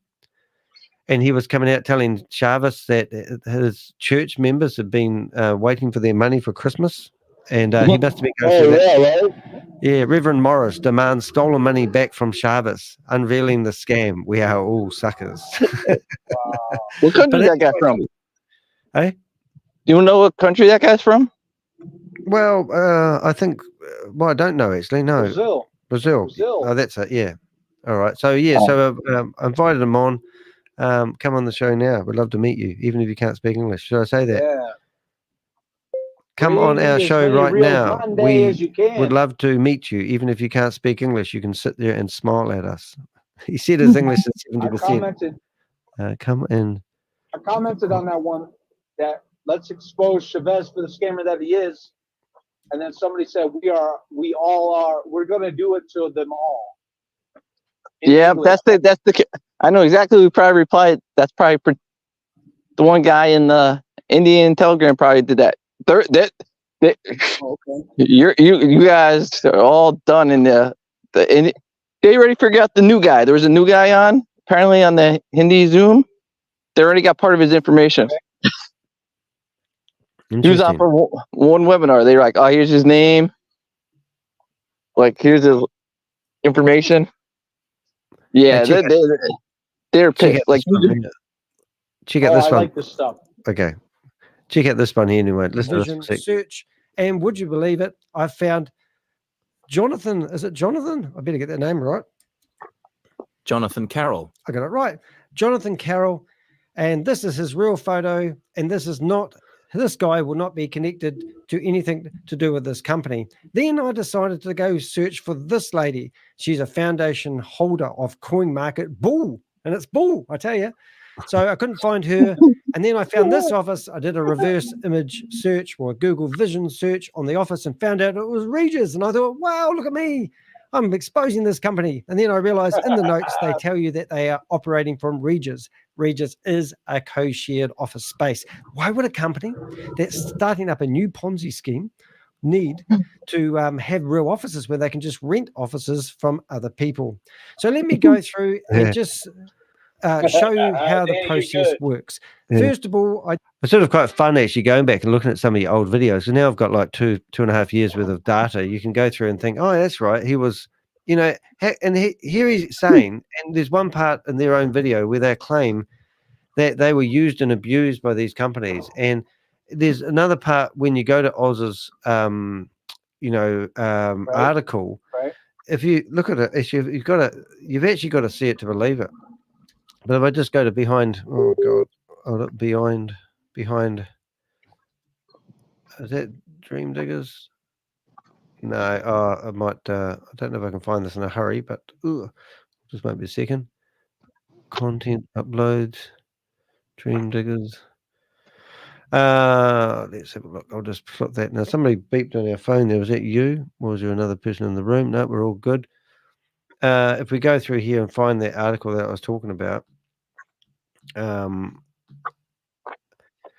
they have so many words, so many information on Jan Gregory and his sidekick buddy that it is actually breathtaking. Yeah, and I think we should contact all those people, all the regulatory bodies who did, like, hey, he's at it again. Well, yeah, and I thought he had some sort of ban on him. But look how much information these guys actually according to what he read last night, it says 8 years or something. Yep. So they'll say, hey, we gave you a chance. You said don't do this for 8 years, and here you are doing it again. That means directly to jail. So here's the article here. But look at this. Just look at this, guys. This is if you were Jan Gregory, right? So forget about this. And also, would you believe Tammy Jackson is now promoting this as well? That's what the news. We gotta see this. We have to go in Tammy's room. You have to. I'll have to sneak in there. We've got better ones than that. But if we go down to here, this guy here is meant to be using aliases, names. There's this fake YouTube channel. But when it comes to, listen to this. This is just. I think this is breathtaking. Listen. Jan Gregory, aka Jan Strazepka and Jan Gregory Serato, is a Canadian national and serial promoter of Ponzi schemes. In September 2022, the Alberta Securities Commission fined Gregory $165,000 for securities fraud. Gregory promptly fled Canada and relocated to Dubai. From the MLM crime capital of the world, Gregory spent most of 2023 working with Russian Ponzi scammers based out of Dubai and Turkey. Gregory's 2023 MLM crypto Ponzi crime wave saw him front Coin Market Bull, MaxSpread Technologies, Vordic United, CloudFi and Surex. Gregory's Ponzi scamming from Dubai attracted the attention of regulators in California and Russia. So this guy, everything he touches. Now he went through each one of these companies that have failed and explained briefly that it wasn't his fault. I mean, what a portfolio, what a CV to have, and still sit here and try to defend yourself as a salesperson. And then he uses like something life. What do they call it? Not the one we're thinking of, but all the big companies. Oh, Nature's Life. I forgot what it is, but they use them as examples of proper companies claiming that they're doing the same shit, but they're not. They're just a bunch of scammers. Now, I didn't know what you're saying there, Crypto G. Put the translation. Subs on Admiral. What's he mean? We go back to what he started talking about. And then Flat Packer was asking about Bit Harvest. I think I know what he means. He's saying go back to the Brazilian guy and put on the subs. I won't do it today, but that is something you could do. That's very clever. Very clever. Yeah. I don't know. I'm too scared. He might be saying something negative about me. Eh? And to Flat Packer, Bit Harvest. The website's still online, unless it got taken off. So anyway, so that's cool. It's funny because the sign up doesn't even work on some browsers. So maybe we should ring Mr. Brandon Envy. We have his phone number now. Susie's typing me a message. She's telling me to get back on track with this. I will do in a minute. So what I wanted to do though is try to go into Jan Gregory's Zoom meeting. When does that start? Well, I don't know, but let's have a go now. So just in case you haven't become a current events pal, I got in there last night and then I got kicked out. So he must be actively using this link. Now I know you're excited about this, but let's see. Cool. I don't think I'll have Philippa Gregory. Let's go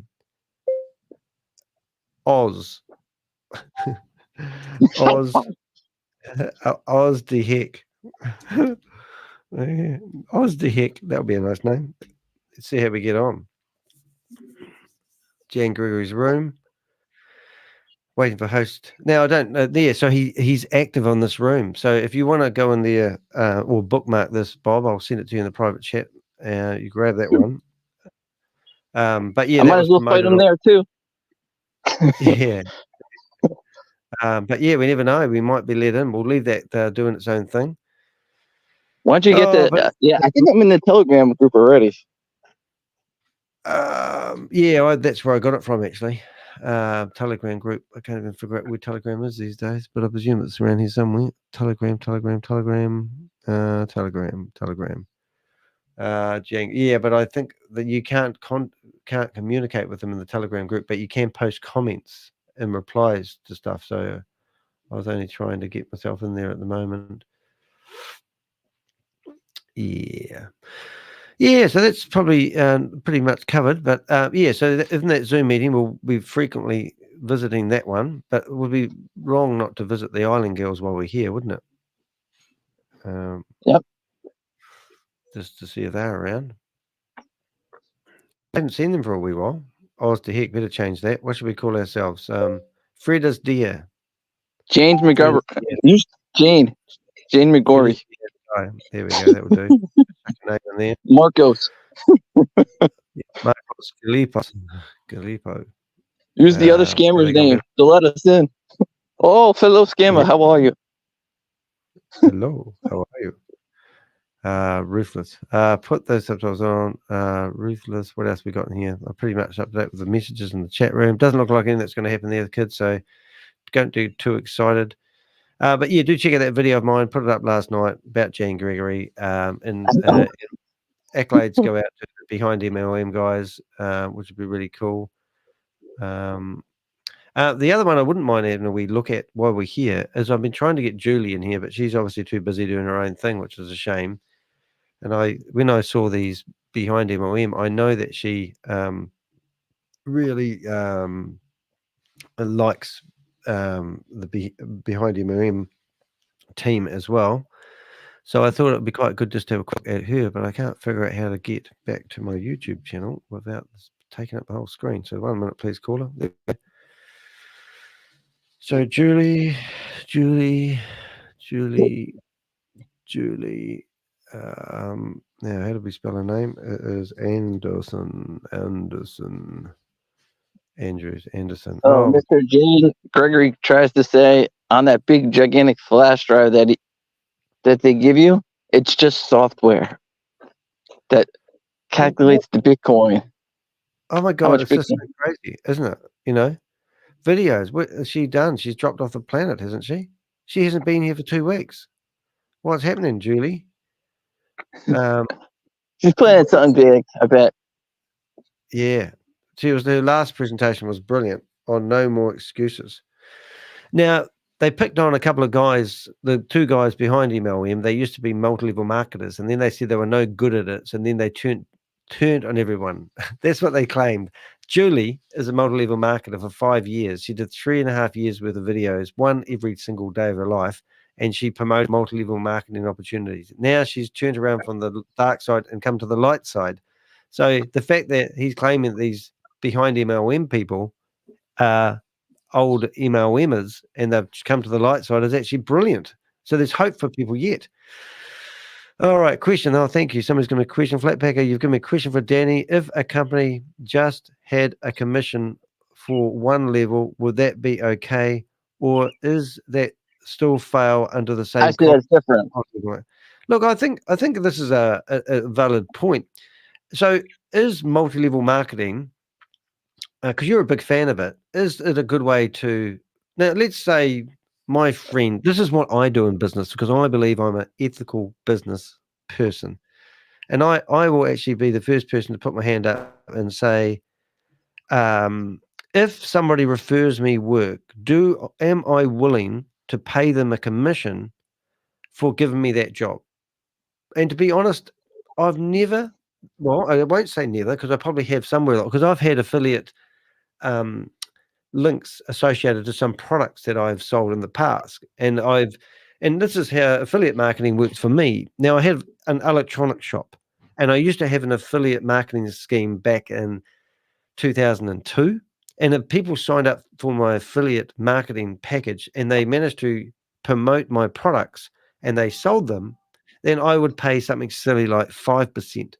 But then when they sold a product and it didn't reach my payout threshold of $50 or $100, I never pay them out. So literally, using links to promote someone's product and selling it and getting 5% takes a lot of work and a lot of skill. Now, what I found by doing that is that people would spam. They would use my link, and they put it in an email and send it out to millions of people trying to get that commission money, and they would ruin my SEO of my company, my website. And so I stopped doing it. And also, I never paid out. Never, ever did I ever pay out on any sales, because no one ever reached the threshold of $50 or whatever it was at the time. So I removed that from my website. Don't like that sort of marketing. Now, I've made $100,000 in was it 4.5 months? 2.5 months from getting paid by people for promoting their products and getting paid 50% of the sales price. So selling a product for $400 US, and I would get a check in the mail 7 days later or 30 days later for $200 US if I sold that product. And then I'd put it in my bank account, transfer it back into New Zealand dollars, and that made me $100,000 in 2.5 months. So it would be fair to say I have sort of an opinion on affiliate marketing. But ever since then, do I ever pay commissions for referrals? No, I don't. But what I do is I used to own a business networking company. So we used to refer each other, and I used to stand up in front of my meetings every single day. And I said, if someone asks you for a recommendation, recommend the person for the job. Do not recommend someone in this group because you feel obligated to recommend somebody who comes along here every week. Right. If you're going to recommend a window cleaner and there's another window cleaner in the room, then why did you recommend that other window cleaner? It's because he did a better job. Then let's try and help Joe Bloggs in the room here to be a better person or easier to refer, because you might have referred the guy in the room here once and he never followed up on it. So then we used to teach people how to follow up on referrals or leads. When somebody gives you a phone number and they come up to you and go, oh, look, I've got a guy that needs a website. Here's the phone number. If you never follow that up, that guy's never going to refer you again. So I'm more of a I scratch your back, you scratch my back sort of guy, more than handing over a percentage of my money as a commission. Because I remember we hired a telemarketer back in it would have been 1994. And I turned up at this job, and this guy goes, oh, I've been told by the telemarketer that you're going to develop me a website that did this. And I said, well, that's impossible. I can't do that. And he goes, well, he said you could. And I said, well, he said it could because he wants the 30% commission for selling the product. He didn't care. So I literally, the guy had a contract in his hand for $10,000 for me to do his work. I leaned over and got the contract, and I ripped it up and threw it away and said, let's start over. Because the heck, anyone selling my product or my service that's getting a commission doesn't understand my product half the time. So I think I don't like multi-level marketing, and I don't think it's needed in any business. And I think it's a stupid, and they're not salesmen. They're bottom feeders of the planet. So yeah, I think I kind of agree. Like, because when it's one level, I'm not gonna say everybody, but the majority of the people, when it's one level, the people are more invested in the product or service. To me, like, hey, if I get that 5% for a window washer, I'm not gonna go recommend every window wash. You know what? I'm gonna be like, this guy's good, then this guy, then this guy. Like, here's my top 4. Like, if they're not available, I suggest you wait. you know, you're more invested. You're more invested, because I also have done a little affiliates, but it's been software that, like, I have no problem recommending. Like, I know the software. I can basically do tech support for the software. and I feel confident with the software or product that I'm recommending. Like, I don't just give out my recommendation to like any product out there, especially electronics. Yeah, I agree, and I always say refer the best bit of software. Like, there's a bit of software I use at the moment, and it's called BB Edit, and they upgrade it every 2 years, and you have to pay for the license again, even though you get a lifelong. But you don't have to upgrade it to the latest and the greatest. But I upgrade it because I use it every single day, and I love the software. And I would refer that to somebody. But if I found another piece of software that was similar but not quite as good, and I got a 10% every time somebody signed up for it, it's nice to get the 10%. But the reality is, if it was my mate and I liked my mate, I wouldn't recommend them the ship one. I use Millernote. Millernote's like Trello. Now, I used to be a big supporter of Trello. I did a featured article on my website all about this software called Trello, and it's like a big whiteboard, and you can move things around. And because I did that article and promoted something I enjoyed, another company reached out to me called Millernote, millernote.com. So Miller Note, and they gave me a lifetime membership. They're based in Australia, and it wasn't the same as Trello, which I was used to using, but eventually I started using it, and it's actually better.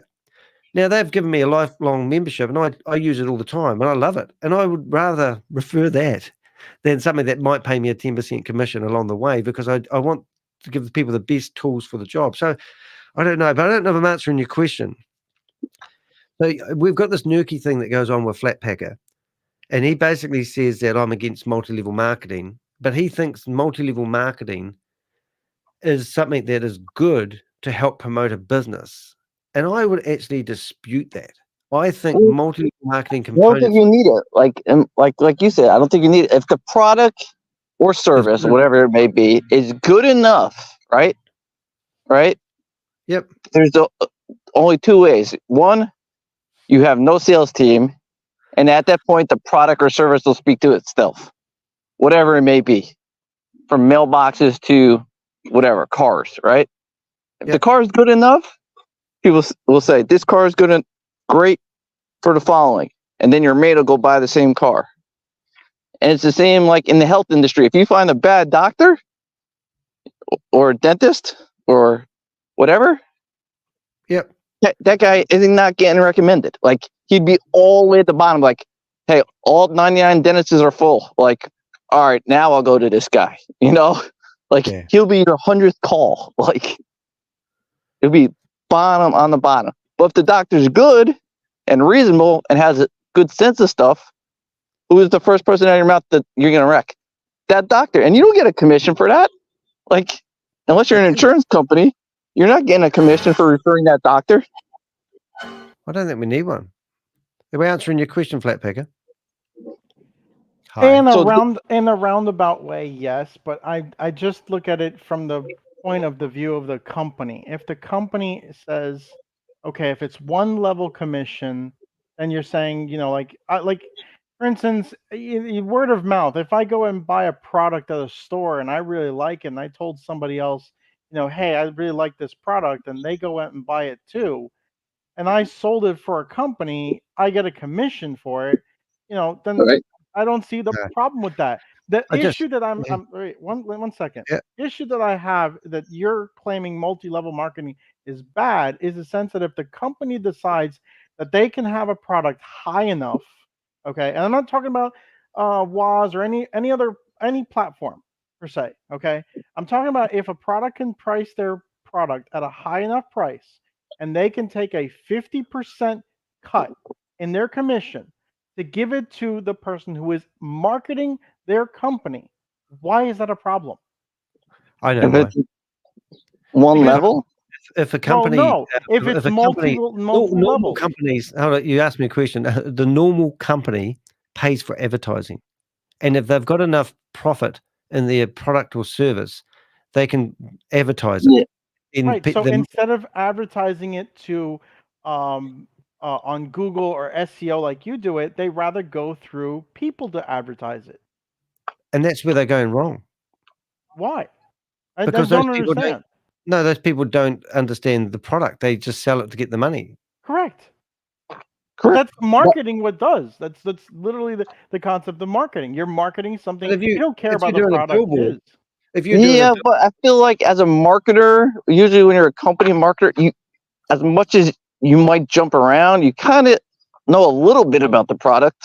Sure, I know a little bit about the product, and I sell it to somebody else. I'm reselling the product. I am now the marketer for your company, and I'm getting a commission. Now, the thing is that if I'm getting a smaller commission, like let's say I'm only getting 5%, and the next level down, I tell the next person to do it, and they decide to do it too, and they get a cut. They get their percentage as well, and I get a smaller cut because they sold it. I don't understand why that is a problem. Because I don't think it's a problem. I just don't think you need it for certain stuff. Correct. I agree with you on that. Some companies is not necessary, but like for instance, I'm going to take one of Danny's products. Okay, Danny has, let's say, a shop that has T-shirts. Okay. If, let's say I decide to say, okay, well, if I can get, let's say, a 5%, let's say, cut of the sale of the product, then I will go sell it for you. I will put it through my network, my email list, my group of people, so to speak. And if somebody buys, I get a cut. Now, let's say for the sake of argument, I decide to say, well, you know what? Instead of me getting the full 5%, I'm going to give 1.5% to the person who bought it. And if they go out and sell it too, then I make that percentage as well from that person.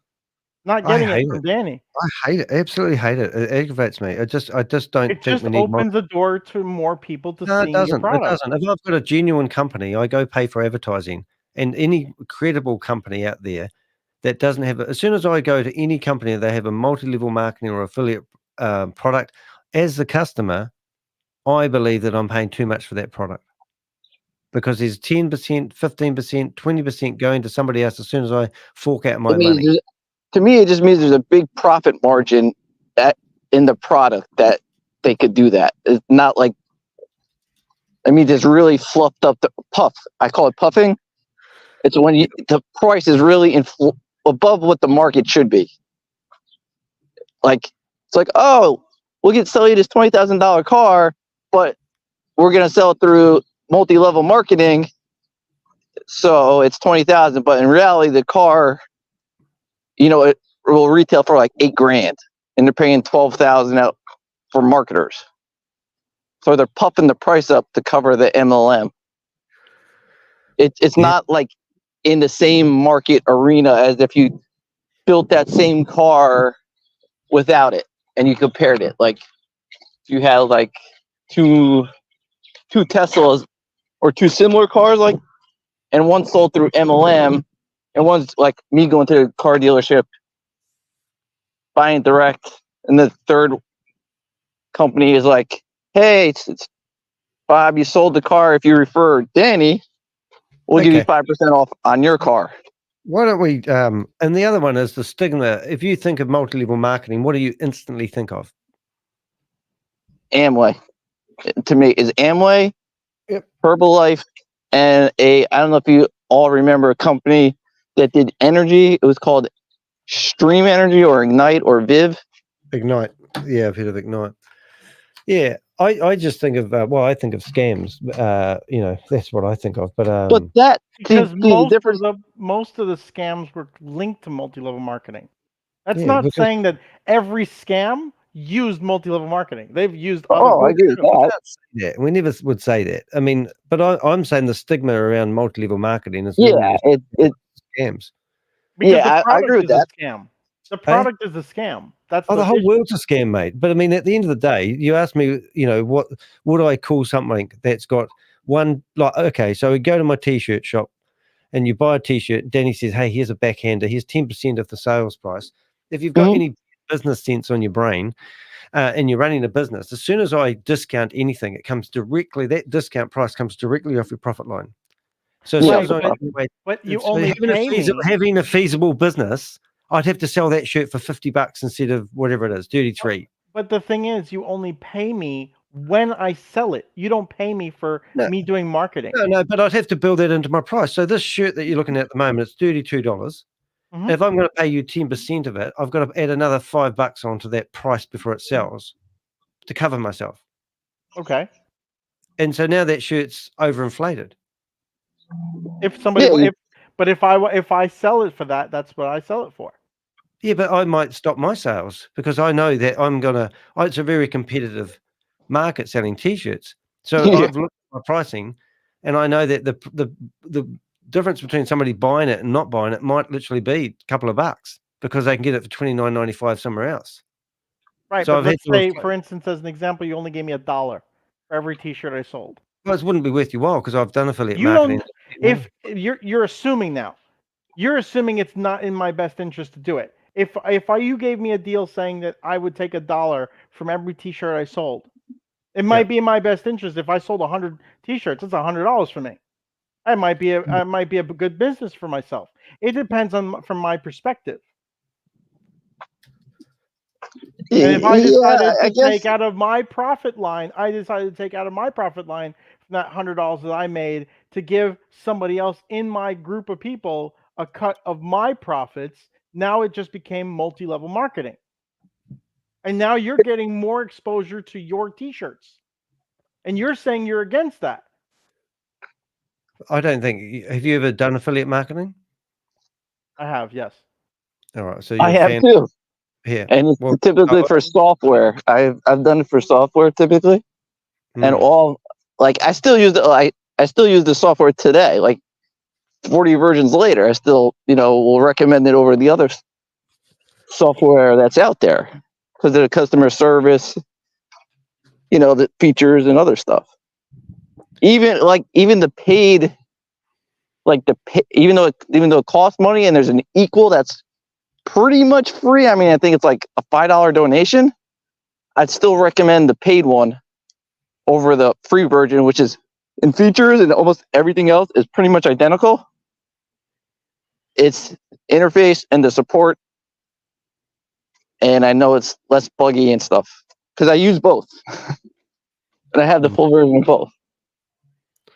But I feel like Flatpak is basically, I feel it's like you're getting the contract for $1 saying, I'm just going to use Rich for, Richard said, hey, my whole list of people on my solo list or subscriber list, all they do is love T-shirts. If you give me 20 cents at $1, I'll send out your ad of Danny's T-shirts and you just give me 20%. So you're almost like, I would call it outsourcing the work. You're taking a bigger part of the pie and then you're finding somebody who will do it for less, the same work that you're supposed to be doing, and you're taking the cut. You're almost like the middleman to me. So I'd probably go back to your Flatpacker and I'd say, well, how much would it cost me to advertise or to be on your mailing list? And then, or whatever you're doing to promote me, and you would give me a price. And then I'd say, oh, right, well, I can afford that. Right. But then if I decide to create a multi-level marketing company out of your product, why is that a bad thing? But I've come to an agreed price. So you're going to market my T-shirts for me. Right. And I'm going, great. Right. So then at the point, isn't a contract versus multi-level? But then I wouldn't have to have it on my website or, you'd have to have disclaimers for people. Like if you have, I don't know. I mean, I don't really, I don't need a multi-level marketing to sell my products, mate. You don't. I get it. I'm saying it for you personally, but I think using you as an example. The companies are choosing to use multi-level marketing as a form of advertising rather than going through just normal advertising through Google and Facebook and Instagram and all the other ways of doing it, the social media marketing ways. They're deciding to do it through people. Word of mouth. Like you could have marketing within a prison and a whole lot of convicts, and you go, hey, look, I'm a part of the prison network, and I'm going to use convicts to do my gardening. So that's fine if you want to, but I'm just sort of saying by association with the multi-level marketing industry, I wouldn't want that stigma associated with my business. That's it. It's by association. I just thought, I understand the multi-level marketing. I just don't like. I agree with you. I just don't think you need it. Like, not if you got I believe your product. If your product is, it doesn't have to be the greatest, but if it has a use, like even if it's like a niche software, like, hey, this is for accounting only, you're gonna grab a part of the market share. The issue that I can foresee, okay, is companies like, and I'm gonna bring it back to another company. The companies like Woz is that they're selling a fake product. It's not real, okay, and creating a commission product through it, okay, and asking people to resell a system that doesn't exist, and that's where the problem begins. Because it's literally a Ponzi. You're selling something that doesn't exist. Correct. Okay. Via multi-level marketing. I'm sorry. Well, yeah, you're using multi-level marketing as a thing, but the product does not exist. There's no product. Correct. And the product that they're selling, this is the other issue. Product that they're selling doesn't work. So the funny part that because I'm wanting to bring it back to your original title is the sense that Shiba Joe keeps claiming that you're going to make all this money and stuff like that. Yet the thing is that everybody's on halt. Nobody's putting any more money into the system because nobody's making anything. The whole and I think it's really funny because they created this downline in their multi-level marketing side to create 3 accounts. Why? Because when you invite somebody, you're going to invite somebody on your second account so that you can make profit, bypassing the whole idea of a binary system, which is hilarious. Yes. Find it hilarious. You're creating these 3 accounts so that you can bypass the binary system so they don't have to pay you directly, which is exactly what ended up killing Hyperverse from day one. It's Hyperverse 101. Yeah. I missed some of that. So what you're saying is they're basically getting people to setting up these account structures. Well, think about it. The payment only happens in Woz when the person on your second level pays into the system. Well, because you created 3 accounts, the one at the top and the 2 on the sides, the left and the right leg. When somebody comes in on your left leg, your main account at the top gets paid. You don't care about the one that does the first left and right leg. You care about the person that comes in. So you're bypassing the whole binary system and you're causing yourself to get paid. That is not the way it was designed. And so now you're having a literal copy of what happened in Hyperverse, where all the money was going out and paying all the marketers immediately instead of going into the company, I guess. But again, the problem with Woz is it's a fake product. There's no product. That's what people need to understand. There is no product. And right now, it's all at a halt because the Woz program does not work.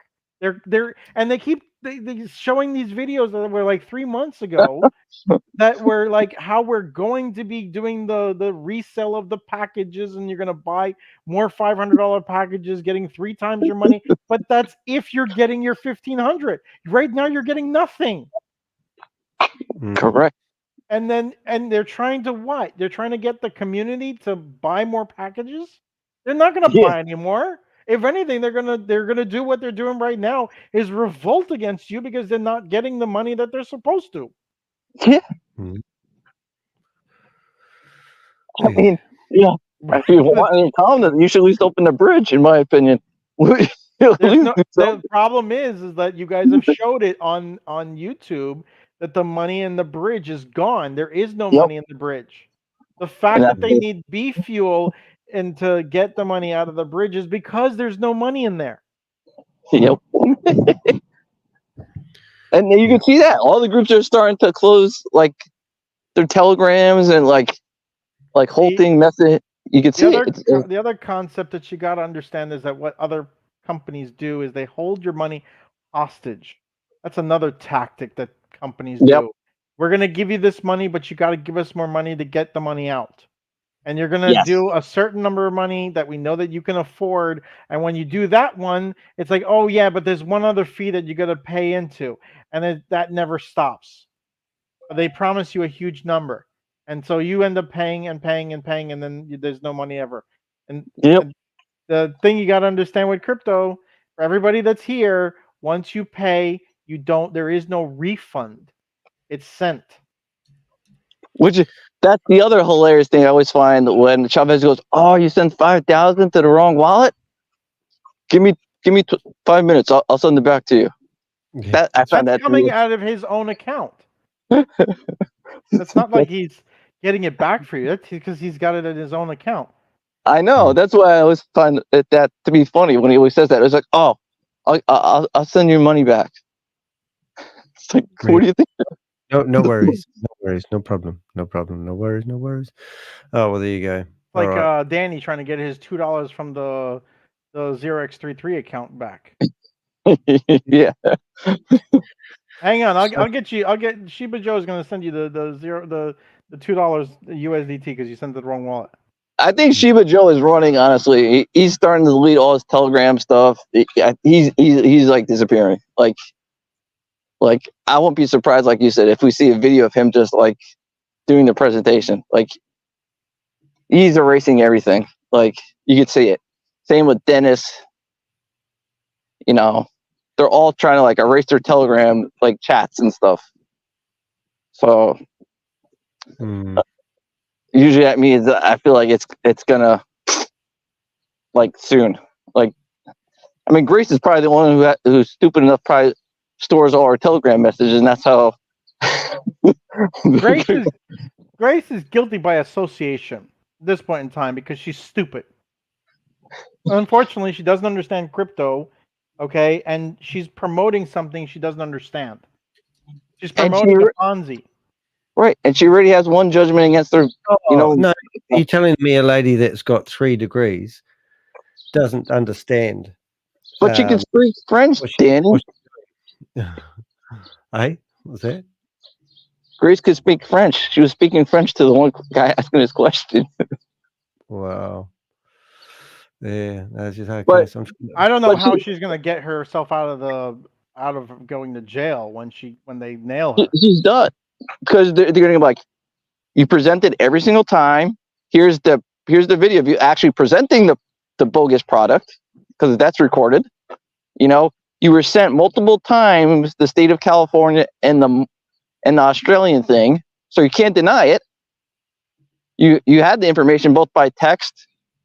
You know, it was posted in the chat room. It came up on screen in the webinar. So how you gonna deny? But I didn't read. It was on the screen. Come on. She's toast. Same with Chantel. Chantel saw the Australian government thing, and she's like, "Oh, that has nothing to do with us." It's like it says Boomerang right at the top of it. Like, are you dumb? It's like you're toast. Like they all are. I think Grace is gonna be the one who goes down first. Honestly. Well, where's Joe located? You don't have to tell me his address. Where's Joe located in the world?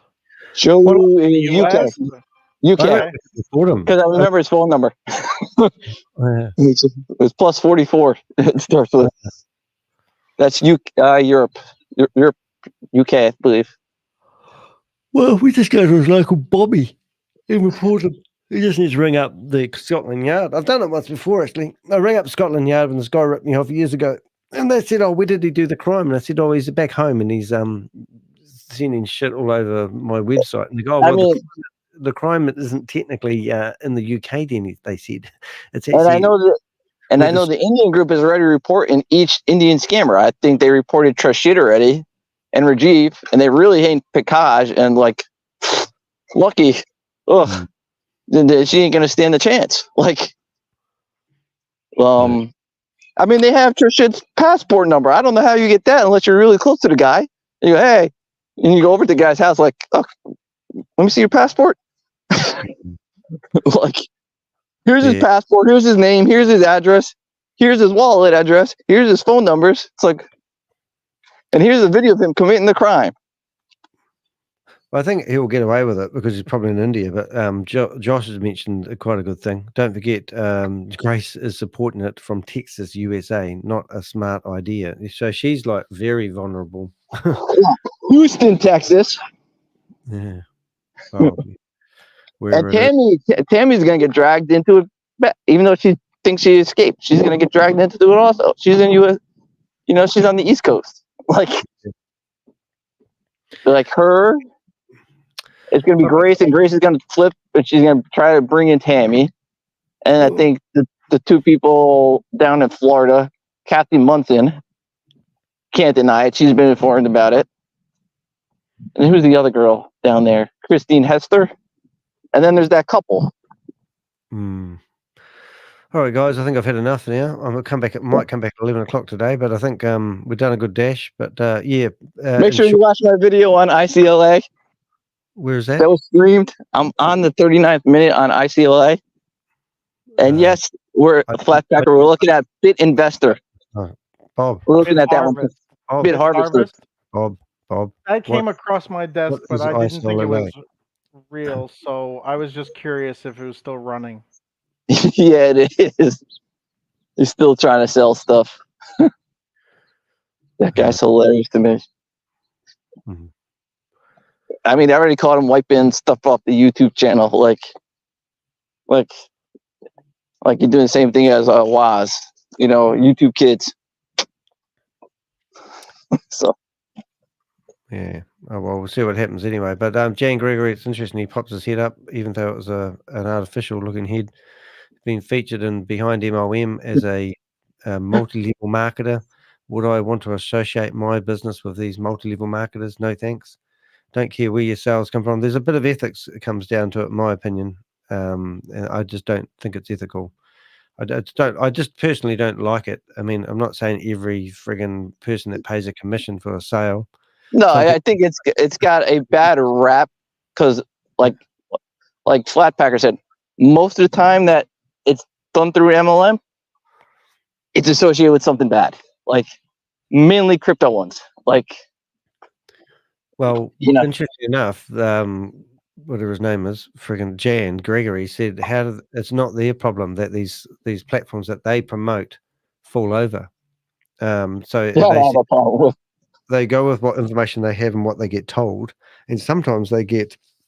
And at one point of their conversation, they actually said that they read out a disclaimer before they open their mouth, and that's their get out of jail free card. And I think, oh my God. That's not gonna fly in court. I know, that's what I love. They all think that Mandy, every Waz, they all say, "Oh, we showed a disclaimer." It's like, go understand what a disclaimer is before you go trying to use that. I did post something in the private jet for Susie. I was hoping that she would get to see it. I don't know if she saw it or not. Oh, you have to go through Richard to get through to here. I think you've been. You have to filter it through Richard. He's our bodyguard. Okay. Yeah. So it's in the private chat. I just wanted to share. Yeah. Was that the X one? Mm-hmm. I'll make sure she gets to have a wee look at it. Yeah, one day you'll graduate, mate, and you'll become a what do you call it? An Avenger. We won't be having these battles about it's kind of like we're like baking a cake, and we like plant-based food here. We like simple ingredients, and we like it all be made naturally, but then you come along with some other commercial bakers, and they go, well, why don't we put this in it, and why don't we put that in it? I've been doing it for years, and it's just everyone does it this way. And I go, well, I don't like the gluten in bread. I like sourdough bread. So I'm trying to watch my body, look out for my good health and my well-being. And you go, oh no, just keep putting the same shit in it. Just keep doing what we've been doing for years. And I go, well, why don't we teach people to be better business people? Why don't we have more ethical businesses? I mean, I do drop shipping. I mean, drop shipping. Oh, you're one of those drop shipping companies. Yeah. So how can you make a shady drop shipping? We don't have the product. It's because a lot of people who do drop shipping might not declare. I don't put it all over my website, so I'm drop shipping, but I do make it very clear how long it takes to get the product. And then people go, oh, it's not coming from disgusting, dirty China, is it? And I go, my $2,500 cell phone that I have which I love dearly. It was made in China. You know, so how do we find good products out of China? And then what happens if it's not a good product when it turns up? Well, then we have a policy about that. I mean, I sold a headlamp to someone yesterday, and they rang up and wanted to send it back. And I said, "What's wrong with it?" And they said, "Oh, nothing's wrong with it. I just don't want it anymore because I thought it came with a battery." And I said, "No, we can't send batteries through the mail. You know, the batteries it takes a lithium battery, whatever it is." And I said, "But I can give you a place where you can go buy a battery if you want. That's local." So I gave him that, and he goes, "Oh, yeah, okay." Next minute, a great big long letter complaining about my customer service and how I misleaded him into thinking that he's going to get a $60 headlamp, which normally costs $150 because I sell them every day at the watch shop, with a battery. So, you know, it's just, I don't know, but it is how you handle customers. And, you know, and to be honest, after that guy said to me I misled him, I removed that product from my shop and I re-added it in a way to make it even more clearer because I learned, you know, that I could do things better. And I think, well, yeah, if I'm always striving to be a better version of myself. And I think in business, personally, I've worked for myself since the age of 23. I started up my own painting and decorating business. And we didn't have scaffolding and we didn't have big ladders. And so we thought, well, how can we still be a painter and a decorator when we don't have the budget to start the business like my boss that I used to work for did? I thought, well, I know, we'll become specialist. So we specialized in wallpapering, paint effects, and interiors. And that's what we call, we literally called ourselves pioneer painters and decorators. What are we? Interior paint effect specialists or something like that. And then we become specialists, and we'd have other painters ring us up asking to do specialist type of work because we had specialist in our name.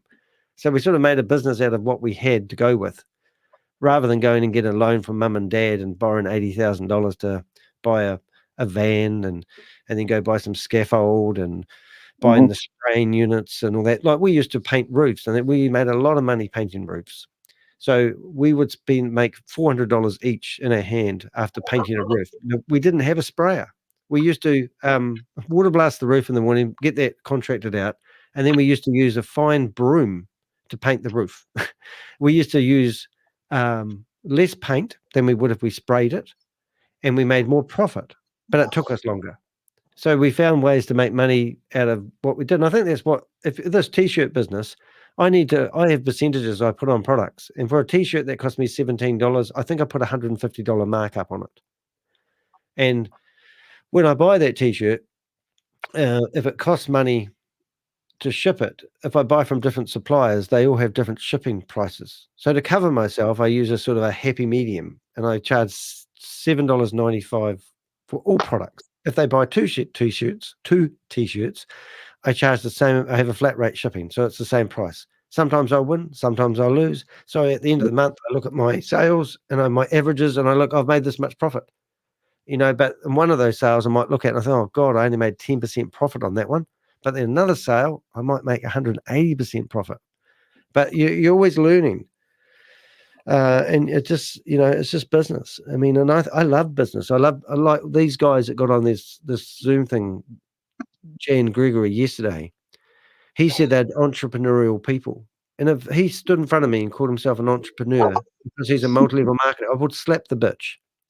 Because he's not an entrepreneur. He's a freaking bottom feeder of the world because he doesn't care. And this might not be associated with multi-level marketing, but he doesn't care what he sells to put another sports car in his garage.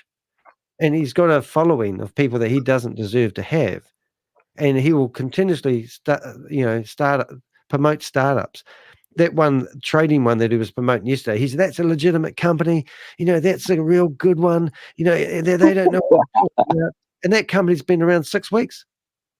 And he's sitting there saying this is a legitimate company. And then this other Bybit, whatever frigging thing they're promoting now, that's got no, you know, it's got a guy standing in front of a screen that he clicks his window and he can see all the numbers on the screen. It's got big screens. And for that reason alone, we're meant to invest in that company because he's got screens with numbers and digits on them.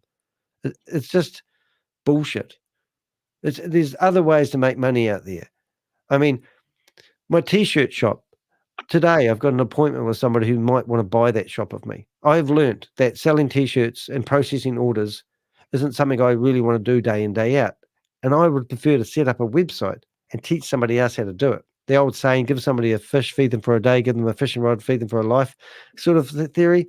But I'm playing around with trying to come up with different ways of generating income. And that's the fun part of being entrepreneurial. I call myself a serial entrepreneur because I start up one thing, get that going, lose interest in it, and then I start up another one. And that's the fun part of being in business. But could you say that those multi-level marketing are serial entrepreneurs too? Oh, terrible. And they say that they've got a business. These multi-level marketers call their what they're doing their business. You know, it's not their business. It's somebody else's business. Right. Well, and that's what doesn't make sense to me.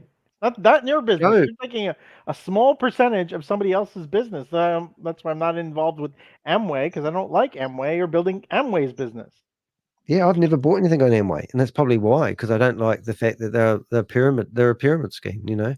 And like Malanuka, like the guy that got me into this YouTube, his wife, Shirley, every meeting that when she used to come along to my business network, and she was trying to push these products that you had to sign up for a membership to buy these cleaning products. And I said, Shirley, just come along with a box. If the products are really good, they have to be good anyway. If the products are really good, why don't you just sell the products at our meetings? Bring a box along, and if anyone needs any cleaning detergent, they can just buy it directly from you, and you can buy it from your supplier. And I said, why do we have to sign up? Now, when a friend of mine signed up for Malanuka, literally an 8-page fax come in with the contract. 8 pages for them to sign up to buy some cleaning products. She said, oh, you want to sign up because then because you have to, and then you have to buy a minimum product every month. And if you didn't meet your minimum, you wouldn't get the discount, and you couldn't. And it was just got stupid. Why don't you just set up a website, get all the products, and start selling yourself off your website and bypass because I don't want to sign up, but I want your cleaning products. And I said, out of every meeting you've come along for 3 or 4 years, how much money do you make from selling Malanuka a month? And she said $800. So she's getting $200 a week and she's destroying all her friendships. So her daughter-in-law met me in the street about 3 months ago, and she walks up to me and she goes, oh, hi, you don't know me, but I'm Shirley's daughter-in-law. And I, oh, okay. And I said, yeah, I go after them pretty hard on the internet, don't I? And she said, yeah, you do. And she said, I just want to say thank you. Because they have ruined our marriage, our life. Their whole life rotates around the greed of money. And you know, and so Kent rang me up. I hadn't seen him for 4 years, and that's Shirley's husband. And he said, look, I hear that you guys are looking to rent a house and you find it hard to give one. I've got this opportunity of a lifetime where if I pick you up on Wednesday night, I'll take you to this meeting, and you can afford, if you invest, you will be able to afford to buy yourself your own home. And I said, get off the fucking phone, I'm sick of your stupid scams. You're just a bottom feeder. Everything that you have in life is around multi-level marketing, and anything you offer me is multi-level marketing. And that's why I called Hyperfund, I think it was at the time, maybe Hyperverse a scam, because I knew he was promoting it. And then I did a video about it, and the rest is history. Here we are 1,100 videos later. But yeah, I just don't like the stigma around the multi-level marketing, whether it's a good way of getting money in. I think you have to be desperate to use it in business. I think if you're a proper business, you start small, you think big, you buy advertising, and then you sell things. Now, I pay $5 a day to advertise my shops, one shop each, $5 a day, and I get 50% of my sales from organic search results because I'm good at optimizing. And if people need help at doing that, I would offer my advice free of charge to people who are struggling to understand how SEO works. It's taken me 20 years of search engine optimization and playing around on the internet to learn the basics. And I can tell you, if I plugged in multi-level marketing or affiliate system to my website now, it would stop my actual sales, and I'd be starting to pay 10% off to somebody else because Google would look at it and go affiliate marketing on its website. He's got a link to commissions. The wording you use on your website will tarnish your rankings in the search engines. You don't see them promoting multi-level marketing opportunities in the search results. You know, like there's so many things about it. So I think having a good, healthy business is great, but do you need to introduce a marketing team in your business who doesn't really give a shit about your products or service just so that they get a commission check? I personally don't think so. I would not say yeah. I'd say get away from me, Satan! You Satan worshippers, you evil people. Go stick your multi-level masking up the backside of a cow. I don't care. I don't want it. Okay. All right, guys. I'm going to call it quits. I'm glad I joined in the last conversation by myself, but you might have noticed I've got these new earpieces. I went into a shop and they bend around the ear. Absolutely love them. I said to the shop guy, if I bring in 10 people over the next 2 weeks to buy these same headphones, because I'm an influencer, can you give me these ones? And he said, fuck off. But that's kind of like influencer marketing, isn't it? It's like, yeah, do I want some free earphones? But if I'm a successful influencer, you should use me. But then why am I begging people for free headphones? That's the sort of mentality around it. I paid $150 for these little earphones, and they're quite good. Instead of wearing the big kahunas over the ears, you know what I'm saying? Any final words? Anyone else? We've done our dash. No, I think that's pretty straightforward. So we make our own travel portal so we get piss off Neo Life. Well, I tell you what, there's a good example. Actually, while I'm on the subject, I used to have a website called New Zealand's Information Network, and I used to provide links to rental car operators, and then one day I provide a lot of accommodation links. And then a site come along to me and said that if you book a cruise from us, we will pay you a commission for doing so. So then I thought, well, that's quite good. That's something I don't have on my website, is book a cruise.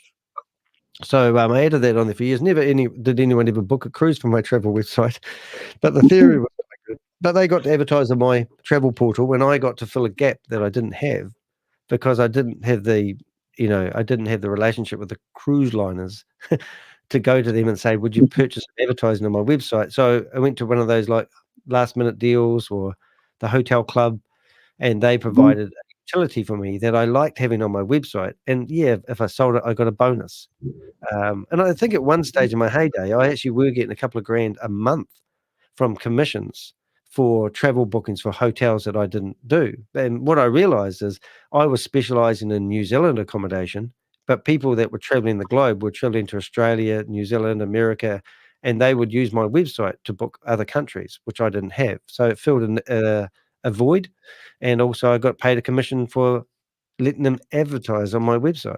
But, so I'm not, it has been good in the past, but, 2004, I made $100,000 in 2.5 months from, promoting other people's products that were paying me commissions, and then people go, oh, why did it stop? And I go, well, you could do it today? No. The Hyperverse was paying 52% to their multi-level marketers every time they sold a package. Now you got WOS paying maybe up to 15% if you're very clever. That even they are screwing it back. There's no money in it. You just destroy friends and family by promoting other people's products, in my opinion. All right, guys, I'm going to call it quits. That's awesome. I've done too much talking. I better say hi to Helen. She came back last night on a new plane from Australia. Make sure you watch my I see Brendan Envy.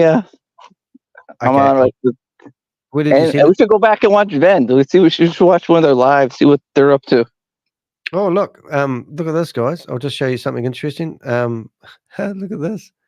Look at this. Look at this. Have a look at this. Let's have a look. You'll love this. This will make you laugh. Just while it's on the screen. I might just try something before we go. Share screen. Where are we? Does this look familiar? You've been removed from the meeting by the host? Yeah. Was it James? Yeah. So go in there. Do you want to go in there? Oh, let's see. Yeah, so that's funny. I didn't have it on, so I'll just see if I can refresh it and see if I go in there again. I just put the link through. All right. Because we're all demand. You gotta be on camera. You gotta be on camera. Even though we have avatars. What are you going on about? Because they're probably like, Grace, you gotta be on camera. Which is great because it's gonna be great evidence. I can't wait. Oh, look, I've been just previously make sure when you talk to the men in black, say, can this gentleman serve Grace? I mean, Richard or Ghost. All right, let's go here. I'm just going to bring him up. So I'll serve the subpoena to Grace, and Richard could serve Tammy Jackson. What are you talking about? When we served them the subpoena. Oh, yeah. Okay. Okay, let's have a look. Let's see. He must be in there, mate. So I'm just trying to get back in there at the moment. But he must be in there. I'll just bring that up. Hold up, present. If we can get in there, it'd be funny, wouldn't it? Because I'll just go in there as me. I'll just go in there as Danny the Heck. See if he because he must be hanging out in his own Zoom meeting. Stop screen, present screen. Who's anti-MLM? So it was either talking about you or the other guy. Yeah. What have we got? Launch meeting. Zoom. Joining me. Host has joined. Yes. Oh, here we go. So we're just going to say, hey, Jan. And I hope he's recording. I love when they're recording and they leave the mic open. That's the best. That's my favorite.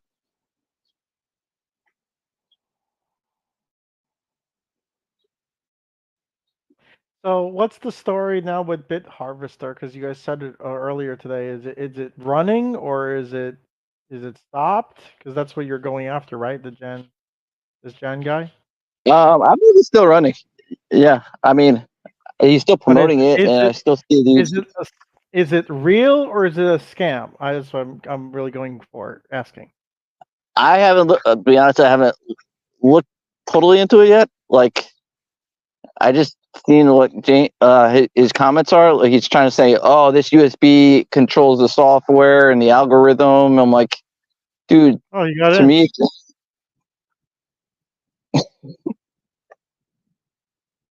just doing him.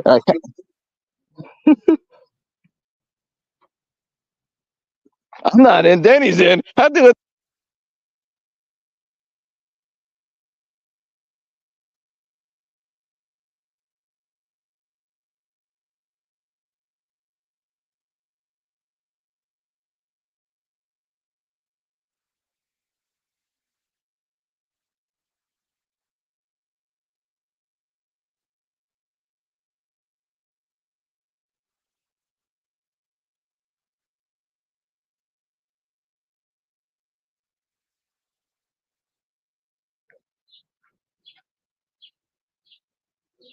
I can't hear him.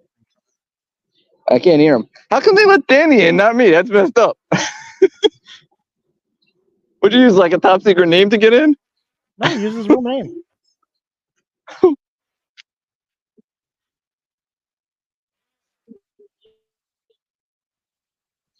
Hold on.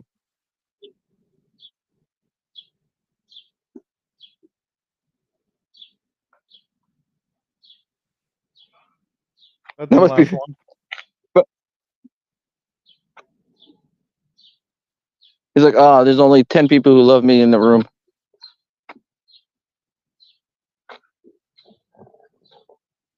So he's probably watching. He's like, oh, this is one of those anti-MLMers. If he can prove how their product is real without the multi-level marketing side, then yeah, I don't like. To me, that's like MLM. Like you want the best promo ad you could have is prove a anti-MLMer wrong live on air. Best advertising you can get right there. Like if Jane Gregory has any smart and you could prove Danny wrong live while he's streaming it. I still have to go back that, if I want to advertise via multi-level marketing, that is my right, my choice. And the thing is, not wrong. If I want to do it that way. If I don't say it's wrong. I'm saying that when you hear MLM, you associate with things that are bad. I get it. Like, and especially when you hear crypto and MLM, it's like it's hard to name like a legitimate one. You can't like. You have to think about it like, oh, this one was legitimate. Like, if I could get on a Zoom with you, so to speak, and that is not like on air, I'd show you a legitimate one. But Just you and I. Like, that's why I'm not totally against MLM. I'm just like, the instant thought is anything related to crypto, you say scam. And then the other way, if you think of like, you're talking to the person who knows the MLM, they're like, first they'll say Amway, Metaluca, like. I can show you a legitimate cryptocurrency multi-level marketing system that is 100% is not a scam. And I know that it exists behind MLM, okay, but that doesn't mean that it's a scam. See, that'd be one that'd be interesting to like go through. Yes, I can, Rob. Yes, I can. Okay, and I can show you from start to finish, and I'm involved with it as well, but I don't promote it at this point in time. But it 100% is legit. Because the thing is that unlike other products, you don't send the money to the program. That is a big thing. Okay, well, again, you want to claim multi-level marketing is a scam, then I mean there you go. And there's your answer. You're not going to give any company a chance because it's got an MLM side to it. And by the way, Danny, if you're talking to us, we can't hear you. Yeah, I don't know if your sound cut out or you there, Danny? I think it's. He was, but I can see him moving his lips every now and then. Yeah, that's what I was wondering if it was just my end. So I was like, okay, you can't hear me either. Okay. Nope, still can't hear you. I'll tell you when I hear you. Let's put it that way. Like you said, it'd be like it's just rare. Like to me, I'm not saying it doesn't exist. I'm just saying it's rare. Like it's not like if you could show it to me. If you could show it, then of course it will be legit. And I think it also might help people like understand like, hey, this isn't totally bad, but here's the red flag that you all have to watch, and that it's sending money to platforms. Like you're not sending to the owner directly. You're sending to. I'm still going to go back to the WAS thing. The WAS thing is a centralized concept, and that is where it makes it a scam because you're sending it to that company. You may think it's decentralized because you're running it through your MetaMask, but it's not. Correct. It's a centralized concept. So if they don't want to give you the money back, you're not getting it back, and that's what's happening to everybody. You're not getting it back. But if you can find a platform that you don't send your money to it, and they trade your account on your behalf inside of your account, why would that be considered a scam? And then if they would have a system in place that has a multi-level marketing side linked to it, why is that a bad thing? I don't say that's bad. I just, like I said, it's just hard and rare. Hard to find and rare, correct. And that's what all of these multi-level marketer people, are trying to find, but they're failing miserably because they're finding scam after scam after scam. Mm-hmm. Okay? And that's where it comes down to the fact that they're now. I don't know. I'm not sure. Let's put it that way. Okay. I'm not sure. Is it really fair to blame the promoter of the product, or is it fair to just go blame the product person that was doing the scam from day one? Because remember, they're looking at it as well, I thought it was a real product. I never looked at it as a scam. I'm now learning that it's a scam, and I'm sorry I promoted it. I think it has to do with like three things. One is that is it your first thing that you're promoting that's like a scam? And what do you do when you're told or given enough information that you know it's a scam? Do you continue promoting it, or do you stop? Oh, I would stop. If I would learn that it was a scam, then I would stop. That's where I think the difference is. Like, you look at all the people, all these people at one point were notified it's a scam, and they just keep pushing it. So to them, I have no like issue going after all of them, you know, in WAS, like because they've been shown that it was a scam and they continue to do it. But that's also wrong. I find that to be completely wrong. That you're promoting a scam. You knowingly are doing something wrong.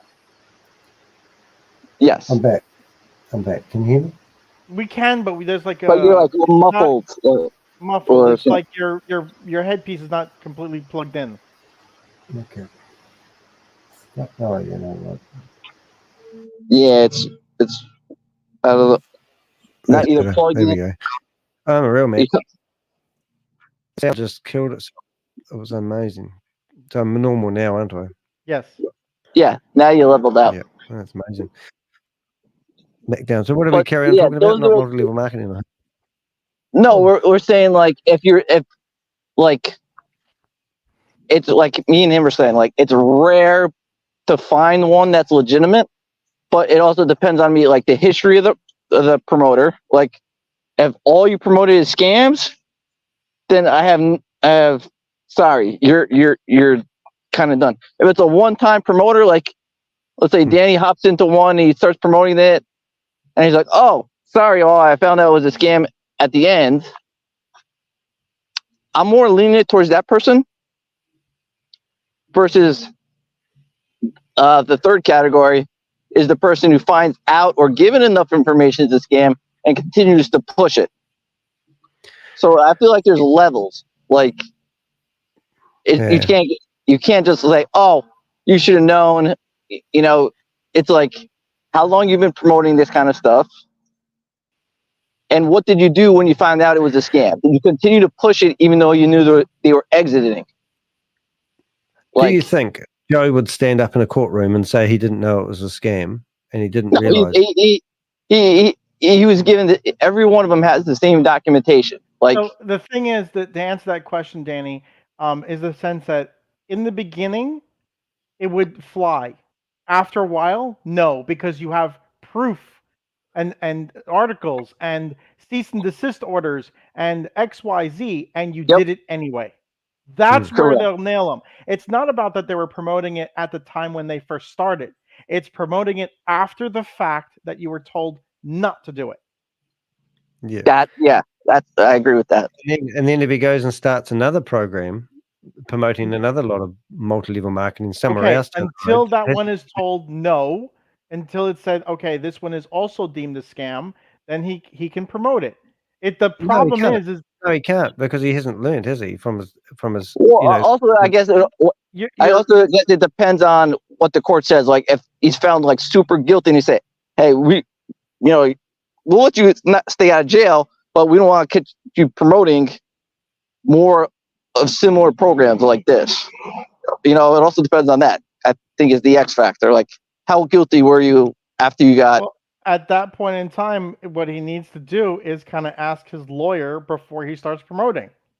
Is this allowed or not? And can I do this and that? And that takes years to be able to even go there.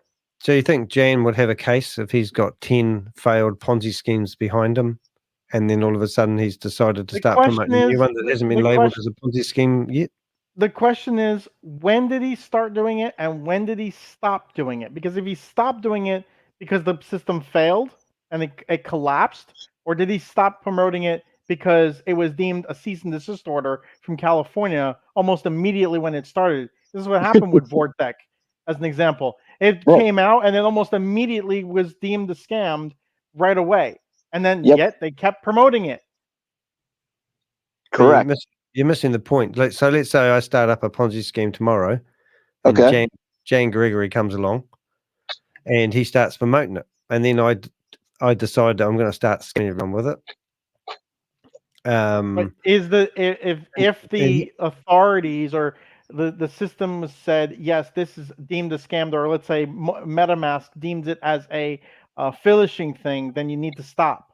You're promoting a scam. Okay, but let's say that warning hasn't been issued yet. So can he sell before it gets labeled as a scam, and then as soon as it gets a cease and desist warning from the state of California, then he goes, "Oh shit, it's a scam. I better stop promoting it now. And then he says, don't worry, I'm starting it over here tomorrow as another name. And we're going to do the same thing again. It hasn't been labeled as a scam, this one yet so far. So why didn't you promote that one? Okay. So they rinse and repeat. That's what my point is. The thing is that they're catching him way too quick to be able to really bring in a number of people into something else. So what we really need to do is we need to say, well, actually, mate, you've got a history of promoting these types of opportunities via multi-level marketing. So we're going to actually ban you from the computer for the rest of your life. You're not allowed to be on a computer anywhere, and if you are, you're going to be locked up for 20 years. That would be a great solution. But everyone's too cowardly to do that. But I mean, you can't. I just don't think it's it's definitely not ethical to carry on promoting opportunities that look like multi-level marketing. If it's to do with like all these scams that he's had are things that are never. He's got no finished products. Is he promoting? Everything, and none of them is his. Is going to be but they're not. Even if they're not his, that none of the projects that he's offered has actually established companies. None of them have actually produced a product that's working in the real world, other than it's going to do this and it's going to do that I know of anyway. Yeah. Right. So it's just the same. He's the same idiot doing he's a different monkey. And at the moment, I'm waiting for him to add me into his room again. So I got on there with him. Did you see that? Yeah, it was like looking around like I couldn't hear him. I was like, oh great. But so really again, Jan, if you're watching, fire up your Zoom meeting, mate. But I couldn't talk to him. But I hope he doesn't threaten to kill me. That's where I feel like it depends on like the history. When do you stop? When you're given enough like concrete evidence, like whether that's a state or something else. That's where I think it depends. Like I like to have it tattooed on your forehead. I've been strike once. I've been promoting a Ponzi scheme. Didn't do my research first, so now I have the strike on my forehead because I made a mistake. And everyone's allowed to have a strike on their head because everyone makes a mistake. But when you have like 30 across your head, and you can see that he's on a Zoom meeting, that's probably why he's wearing that mask. He's been tattooed on his head. I'm a multi-level marketer. I have promoted 20 Ponzi schemes and scams that I didn't know were Ponzi schemes and scams, and they've all fallen over. But this new opportunity I've got for you is one not to be missed. And then you're going to listen to him because he's credible. So you need to research the people who are doing these presentations, don't you? I mean, Tammy Jackson is out there now promoting the same Ponzi scheme that Jan Gregory is. Hey, what's wrong? Which is what? Oh, bid harvest. Bid something. Bid harvest, is it? Yep. Bid harvest. Yeah. Which is what I'm trying to find out. Crypto schemes are Ponzi, then all crypto ought to be banned. Oh God, IMO is in my opinion. Yep. I'm just going to turn my mic down for a bit. You guys can talk.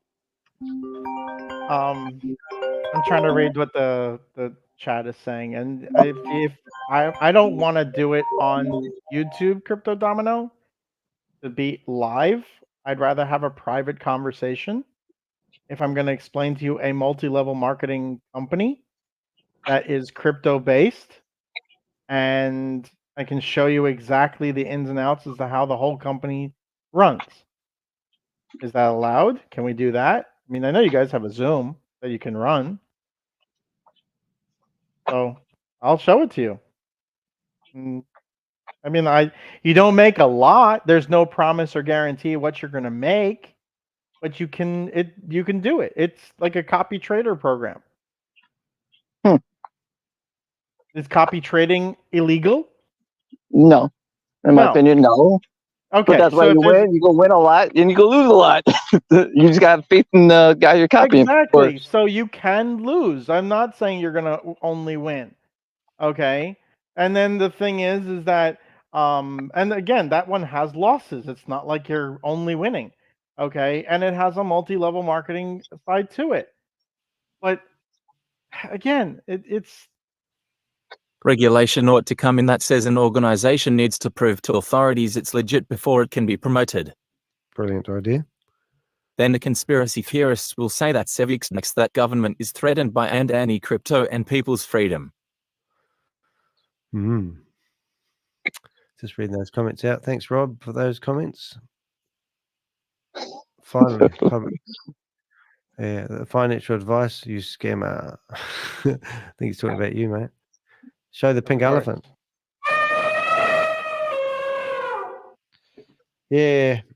Why can't we just do good old-fashioned business? I mean, like I said earlier on, what's wrong? Why do we have to sit in front of a computer and make money that way? Because we like computers? Because it's easier.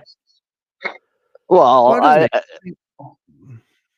like business. I started doing some I don't window see cleaning. anything wrong with using the computer for business. It's just like I feel like certain, like, I guess it makes it easier in certain countries where you might not have the ability to, like, you know.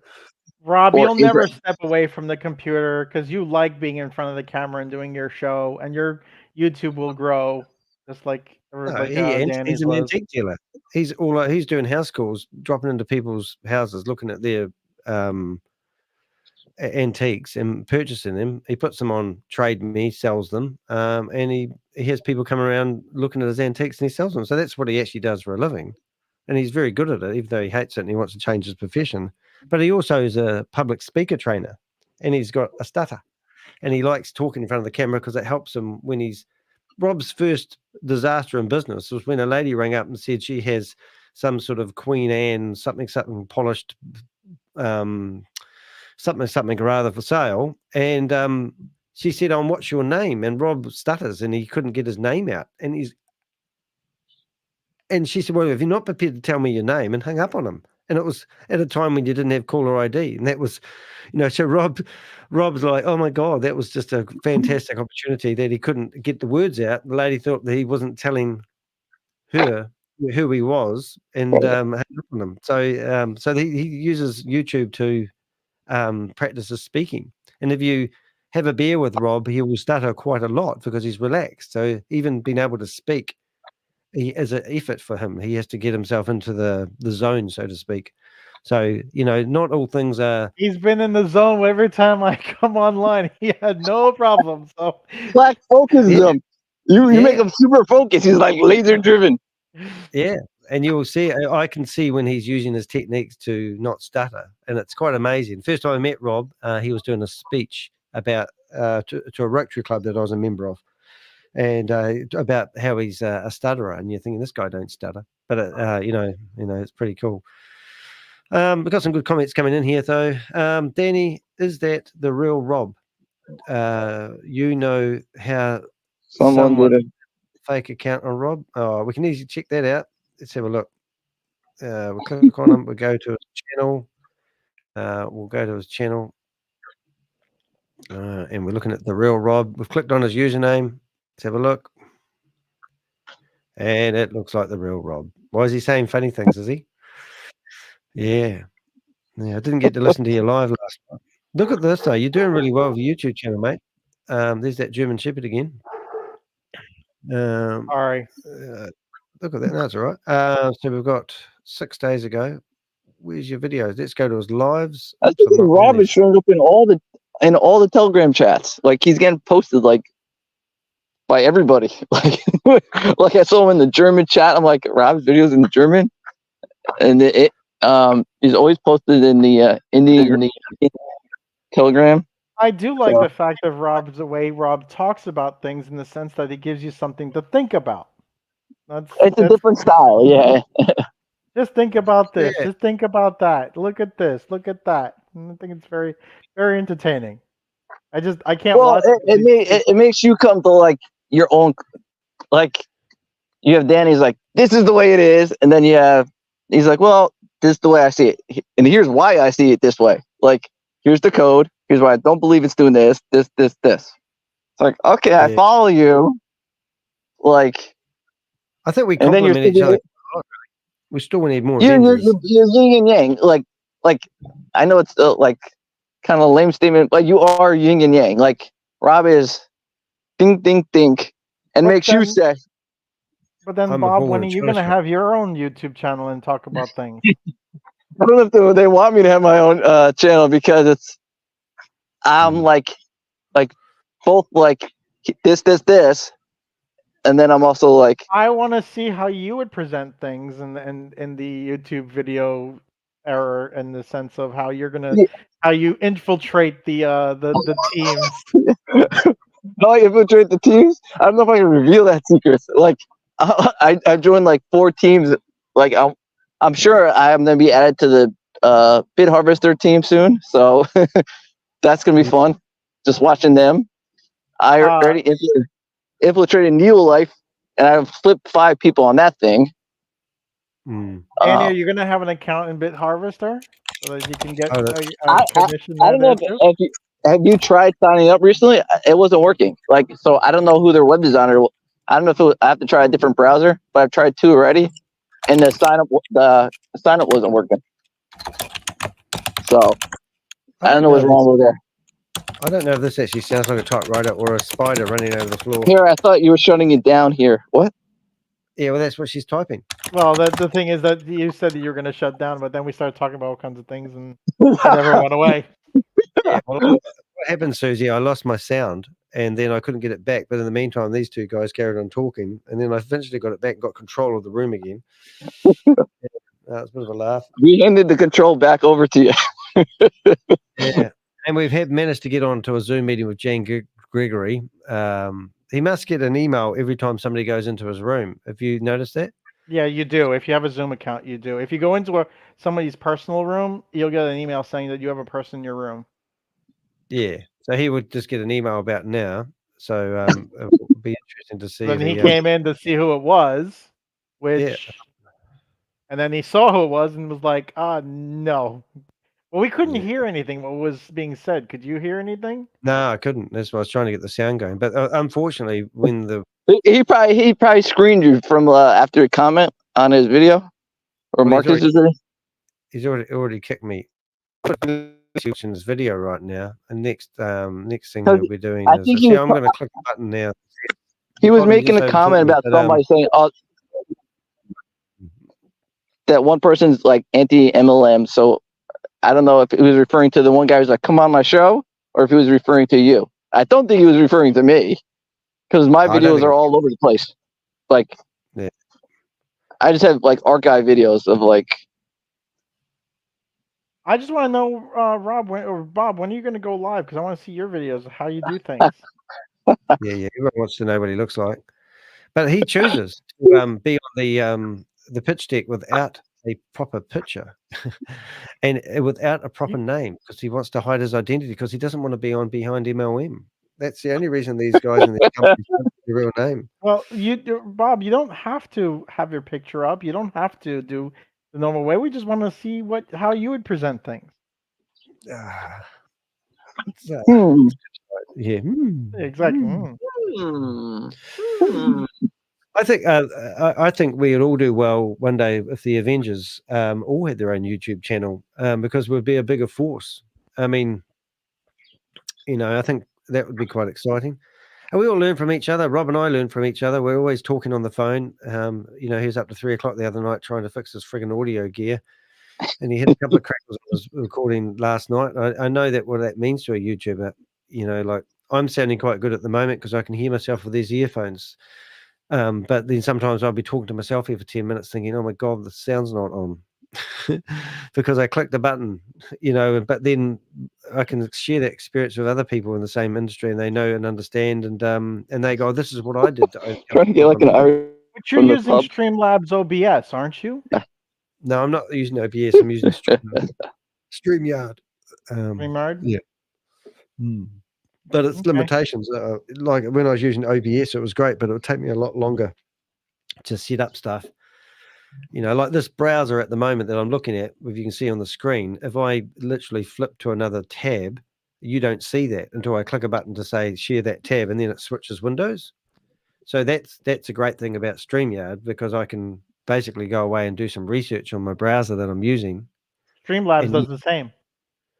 Well, it will do the same, but there'll be other limitations that this one doesn't have. So Streamlabs versus StreamYard, is that right? Yeah. The beautiful thing about this is I can pick a screen and I can change, it to be like this if I want in a hurry. I can have different layouts. Mm-hmm. I can. Yeah, you can do the same. Well, yeah, but do the same, but there's some things that this doesn't do, the other ones that I like it to do. For example, I'd like to be able to have 2 browser windows going at the same time, but I can't. If I want to play a video, I've got to go in here and attach a video, go away and find Dancing Girl, and now Dancing Girl will just automatically pop up on the screen and she'll start dancing like a mofo. But then I want to go back to my browser, so now I click my browser. But you'll find some niggly wee things like that you get used to using don't happen on. So this is, like now I want to position her in a different way. That doesn't sound very good. So now I've got it like this, and that's good. Now I want to introduce Richard into the picture because he's dialed up on the phone, and I've got to do clever shit to do that. I got So let's say, like if I want to bring Richard into this scene right now because he's on the phone and he's talking to me, then I literally have to go away and find a window and bring up my phone, and then she disappears, and I can't have her. So then I go, I want to bring her back. So now I'm alternating between her and Richard, but I can't have both those screens. And there's all these stupid little wee things. But when you're using OBS, it basically lets you do whatever you like. But then you have problems with sound because it doesn't pick up the sound. And you have to have actual cables, and it's just like, but StreamYard basically allows me to do everything I need to a certain degree, except when I'm using different browsers, I have to set up different audio, and it's just like you've got to remember all this stuff while you're talking to someone trying to have a conversation. It does my head in sometimes, but I've tried StreamYard, the other one as well. But then there was something it couldn't do at the time. I think it was too like I'm streaming on 8 different platforms at the moment. So if I find that on the other one, it might not allow me to do it unless I pay like $150 a month. I've seen that. Yeah, that happened to me too. Yeah. Oh, so you stream? Yeah. Yeah. Yeah. Used to at least. I stopped because I just got bored. But this one's quite good, and they upgraded something major on it, which I can't remember what it was. Also, this records everything we're doing, so I can go back and edit it and export it, which is great.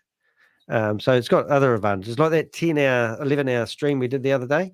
I found out that StreamYard only records 10 hours of it. So I lost it. And the last bit I wanted to keep, I couldn't keep. So I'd have to download the video off YouTube and then chop it up with my editing software and then publish it, and that would become a 5-hour exercise rather than a 2-hour exercise. So they don't let you clip like an hour out of it and download that? No, because it only stopped recording in the library at 10 hours. No, on YouTube. Doesn't YouTube do? No, because it's too large for YouTube.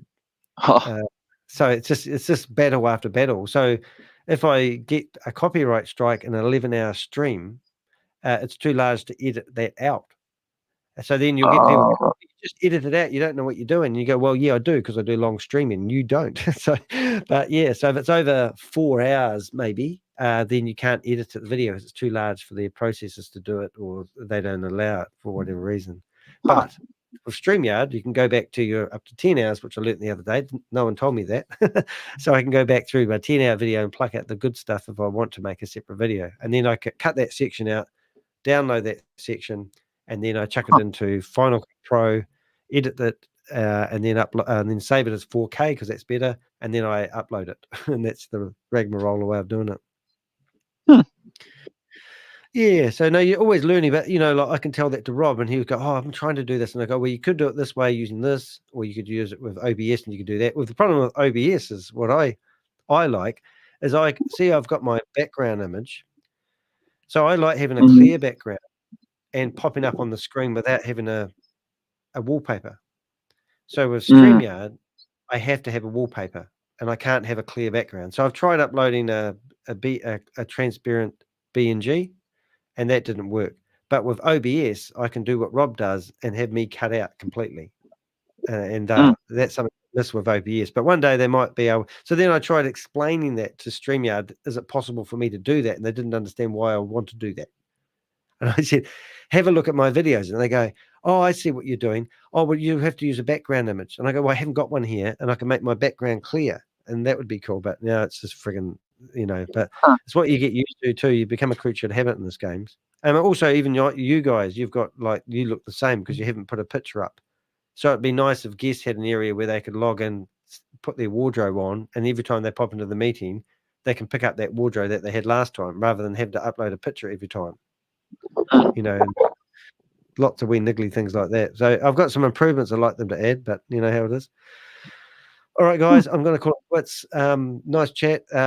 We've got an hour and a half before the next meeting. I don't know if I'll be back in there, but I probably will if it's anything interesting. But I'm sick of watching these reruns. There's no point. And if they don't have question and answer, there's no point. And if they don't have a boomerang, there's no point. And if they never launched, there's no point. And if the bridge is shut, there's no point. But hey, let's the multi-level marketers do what they do well.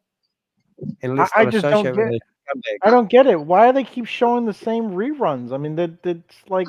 Just tell everybody, no meeting today. Sorry, we can't launch. Because they're trying to bring in fresh money. Well, they might not be. My theory, and Susie's theory is the same, is they might be manually selling these licenses and these setting up people's WAS accounts and getting cash from people. Who knows? Because, you know. Anybody want an account with 860 people in the downline? Why, you got one? Yeah. I have like 10 accounts. Tell you it's free off of your account, off of you. I'm not paying you a dime for it. Then turn around, give it to Danny, and say, "Here's an account with the downline," and there you go. You can be under your best friend, Danny, Carl Miller, or Dumb and Dumber. All right, guys, we'll call it quits here, right? All right. So even Mike Lucas is thinking it's a scam now, and that guy loved Chavez. Well, so you know, right, they can carry on talking. All right, I'm going to end the stream. You guys can stay on the stage, and I'm going away. See you guys. See you tomorrow. See you in about an hour and a half. Whatever comes first. See you guys.